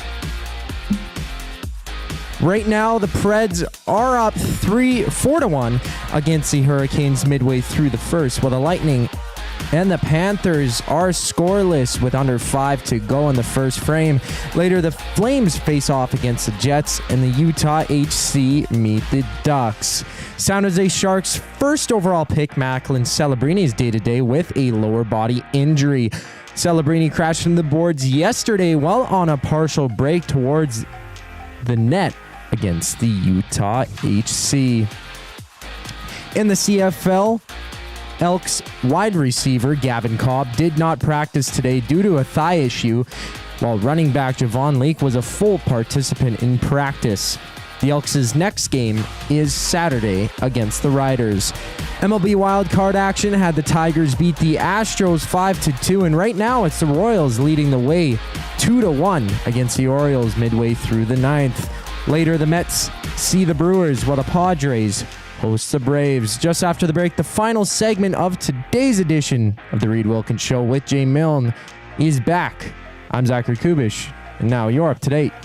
Hey Edmonton, ready to take advantage of lower rates and better pricing? South Fort Chevrolet in Fort Saskatchewan has you covered. From rugged trucks to sleek SUVs. And with over 40 years in business, you can trust that you're getting the best deal on your new ride. As the proud title sponsor of the Nielsen Show, EST listeners can drive a little to save a lot with South Fort Chevrolet's transparent pricing and down-to-earth sales team. Visit us today in Fort Saskatchewan or online at southfortchev.com. At Mind 360, we invite you to embark on your mental health journey in a safe and comfortable space. Conveniently located in St. Albert, Mind 360 has a diverse team of experienced clinicians that offer a broad range of tailored services for children, adults, and families. Furthermore, we are very proud to serve our military, veterans, and first responders. If you're looking for counseling, treatment, or assessment, understand that you are not alone. Contact Mind 360 at mind360.ca to book an appointment today. Gallo LLP is an Alberta-based accounting firm with expert chartered professional accountants in both our Edmonton and Sherwood Park accounting firms. Our experienced and innovative accountants provide financial advice that saves our clients. Simply put, we help our clients protect their assets and grow their businesses. At Gallo LLP, they go beyond the numbers to ensure the continued success of your business. Reach out to Preet or John to discuss how they can help your business grow. Visit gallollp.ca today and see how they can help you take take your business to the next level. You've always known GCL Diesel as the experts in diesel fuel systems, but did you know that GCL is also your source for turbochargers and turbo repair? As a turbo supplier for Garrett, Ford, Warner, and Holset, GCL can provide genuine original equipment turbos at wholesale prices. Whether it's diesel, gas, natural gas, or performance, we can provide you with the turbo or custom repair you require. Turbo questions? We've got turbo answers. Visit us in the West End or online at GCLDiesel.com. GCL Diesel, turbochargers, understood.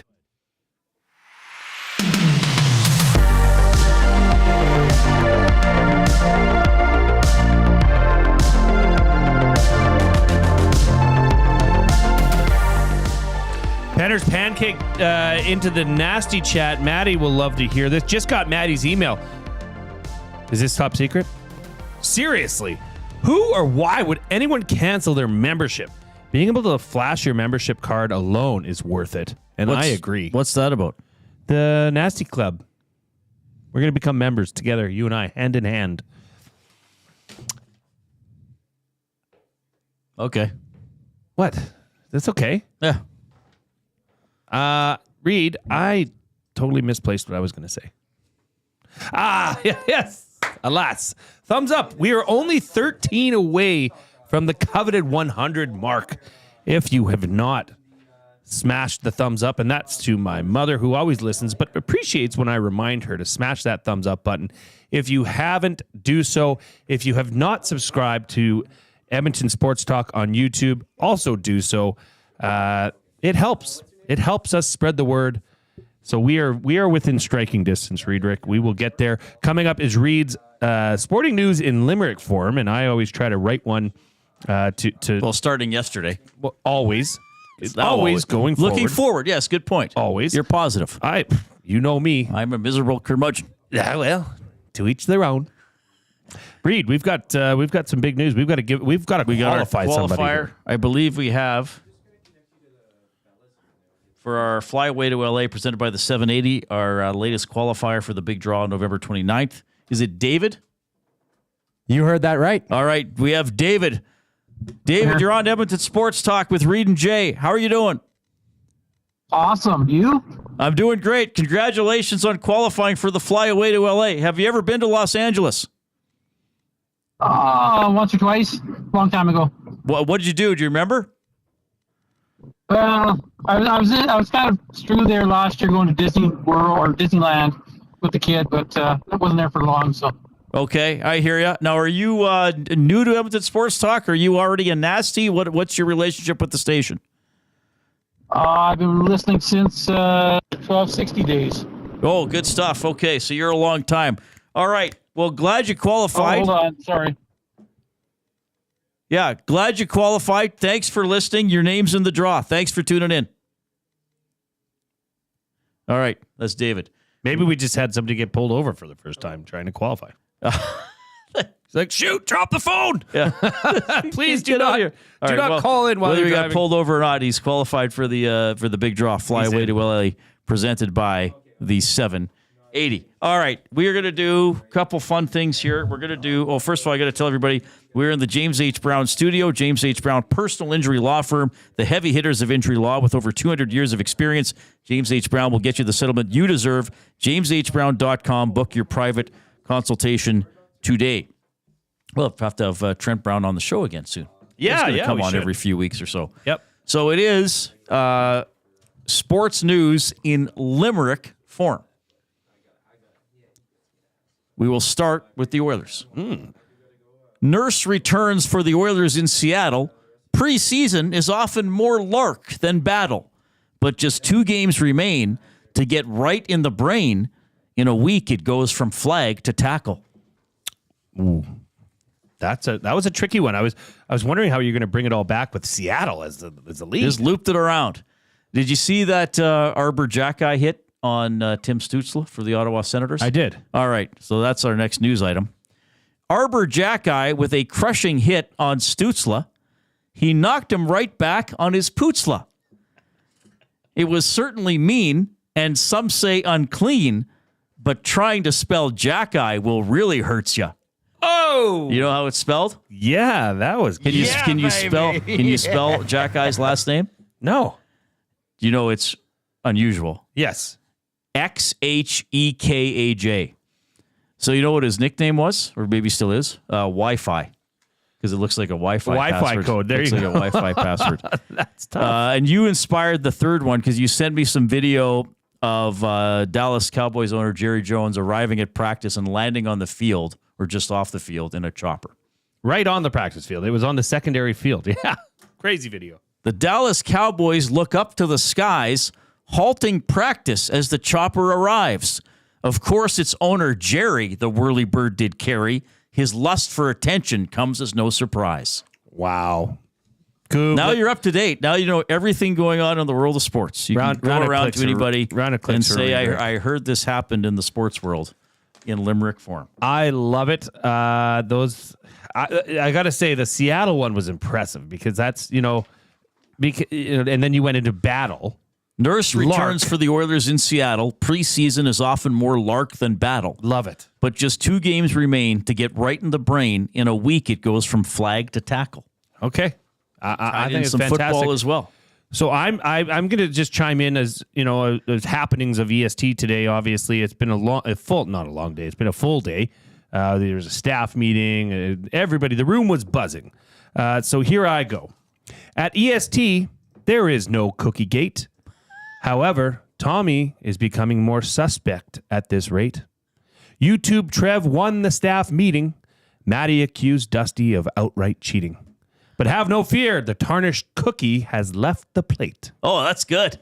Working in cookie on a plate there. That's pretty good. Nice going. Yeah. You like doing those? I love it. I hope we're really inspiring people to increase their level of limerick writing. Reid, before this show, before you started the limerick, I knew what a limerick was, but I did not know what a limerick was. Okay. I knew the term and how it related to poetry in some form or fashion, but I did not know the technicality behind the AABBA. Oh, right. Of a limerick. So I applaud you for, at 42 years old, teaching me something I probably should have learned when I was in junior high. No, I think that's just more a testament of me still clinging to childish things. I don't know. I think it's great. which at this point I'm just fully committed to as a 50-year-old man. Limericks are fun. Sure Write are. a limerick to your boss tomorrow if he wants a document on something. Present it in limerick form. I think that's fantastic. I still have not got a limerick to read at edmontonsportstalk.com. It would make me weep tears of joy if I did get one. Oilers in Seattle tonight at 8. We have the Oil Stream pregame show with Gazzola and Salas at 7. So Nurse in will not be paired with Emerson. He's not expected to play tonight based on the few players who skated this morning. So we have Ekholm and Bouchard in the lineup and very likely together. And then Nurse, Kulak, Dermott, and Brown are the other defensemen. So kind of assuming Nurse will be with Dermott and Brown will be with Kulak. Or they can also move players around in game, which I sometimes have to remind myself. And that's another thing about Brown. So he has the 3-year contract. If his performance is, as I politely put it, underwhelming, it doesn't mean he can never play. It doesn't mean he can't go to the minors or stay in the NHL and improve and then maybe play later in 2 or 3 months, like I'm saying might happen with Noah Phillips. So do keep that in mind, though I get the nervousness in oil country about the right side of the blue line to start the season, and is how costly is that going to be as a potential weakness early on. Forward-wise, I mean, I was going to say what a top 6. Really, what a top 9. Yeah, especially the way Henrique, Janmark, and Brown finished the season. Yeah, I mean, this might be. Here's a random question for you. Maybe we can dive more on this tomorrow. Is this the Oilers' best top 6 since the 80s? Top 9 or top 6? Top 6. I'll start with the top 6. Is this the best top 6 since the 80s? How could you say it's not? Right? Because there's a whole bunch of years you can rule out, obviously. And even the 06 team, it was kind of like, okay, very general. And I know they had some good players, but it was almost like in 06 they had 3 excellent second lines. You know, that's how they got to the Cup final. I know they'd get probably quibble with that with some of the. I mean, Ryan Smith was on that team, who was pretty darn good. Because I remember when they got Evander Kane, we talked about, well, this is the best the Oilers' top 6 has been in decades. Well, and now I know Kane's not in the top 6, but they've added Arvidsson and But Skinner. yet here we are having the discussion. And, Nuge is obviously a very good player and had 100 points a couple of years ago. And Hyman just had, 70 goals, playoffs combined? So that's, And then the third line, if Janmark, Brown, and Henrique can be like they were in the playoffs, plus contribute on penalty kill, that's pretty good. And let's not forget, Henrique's a 20-goal scorer. He's on the third line. I think Connor Brown is, what was my way too specific Oilers prediction last week, that he would get 20 goals with his 20th goal being the overtime winner in the final game of the regular Against season. San Jose. Against San Jose, yes. Yeah, that's that right. The big guys would sit out or wouldn't play in overtime and that he would score. Okay. So anyway. So in 06, here we go. Just briefly. Hemsky, Horkoff, Stoll, Ryan Smith, Raffi Torres, Fernando Pizzani, Dvorak, Ethan Moreau, Marty Reisner, Pekka, Samsonov, Larocque. Yeah, and you'll have to forgive me. I don't remember what line combination they used. I mean, Hemsky, you could say, was a first-line that was in order player. of points. Right. So Hemsky, Horkoff, Stoll, Smitty. Right. I mean, no, sorry. Yeah, and even Fernando would say, I'm not a first-liner, everybody. He played like it he scored like it for large portions of the playoffs. That was a fun run. But yeah, but the forwards the Oilers have now, and I know that was scoring was already on the uptick a little bit then.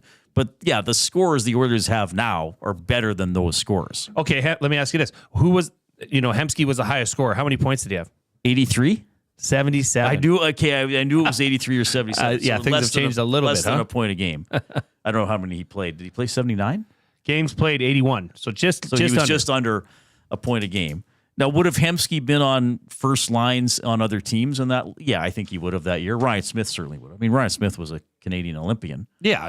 For sure. Around that time. So, yeah, but this year's top six would be better than that top. I guess if we're comparing top sixes, we're comparing it to the last 2 years.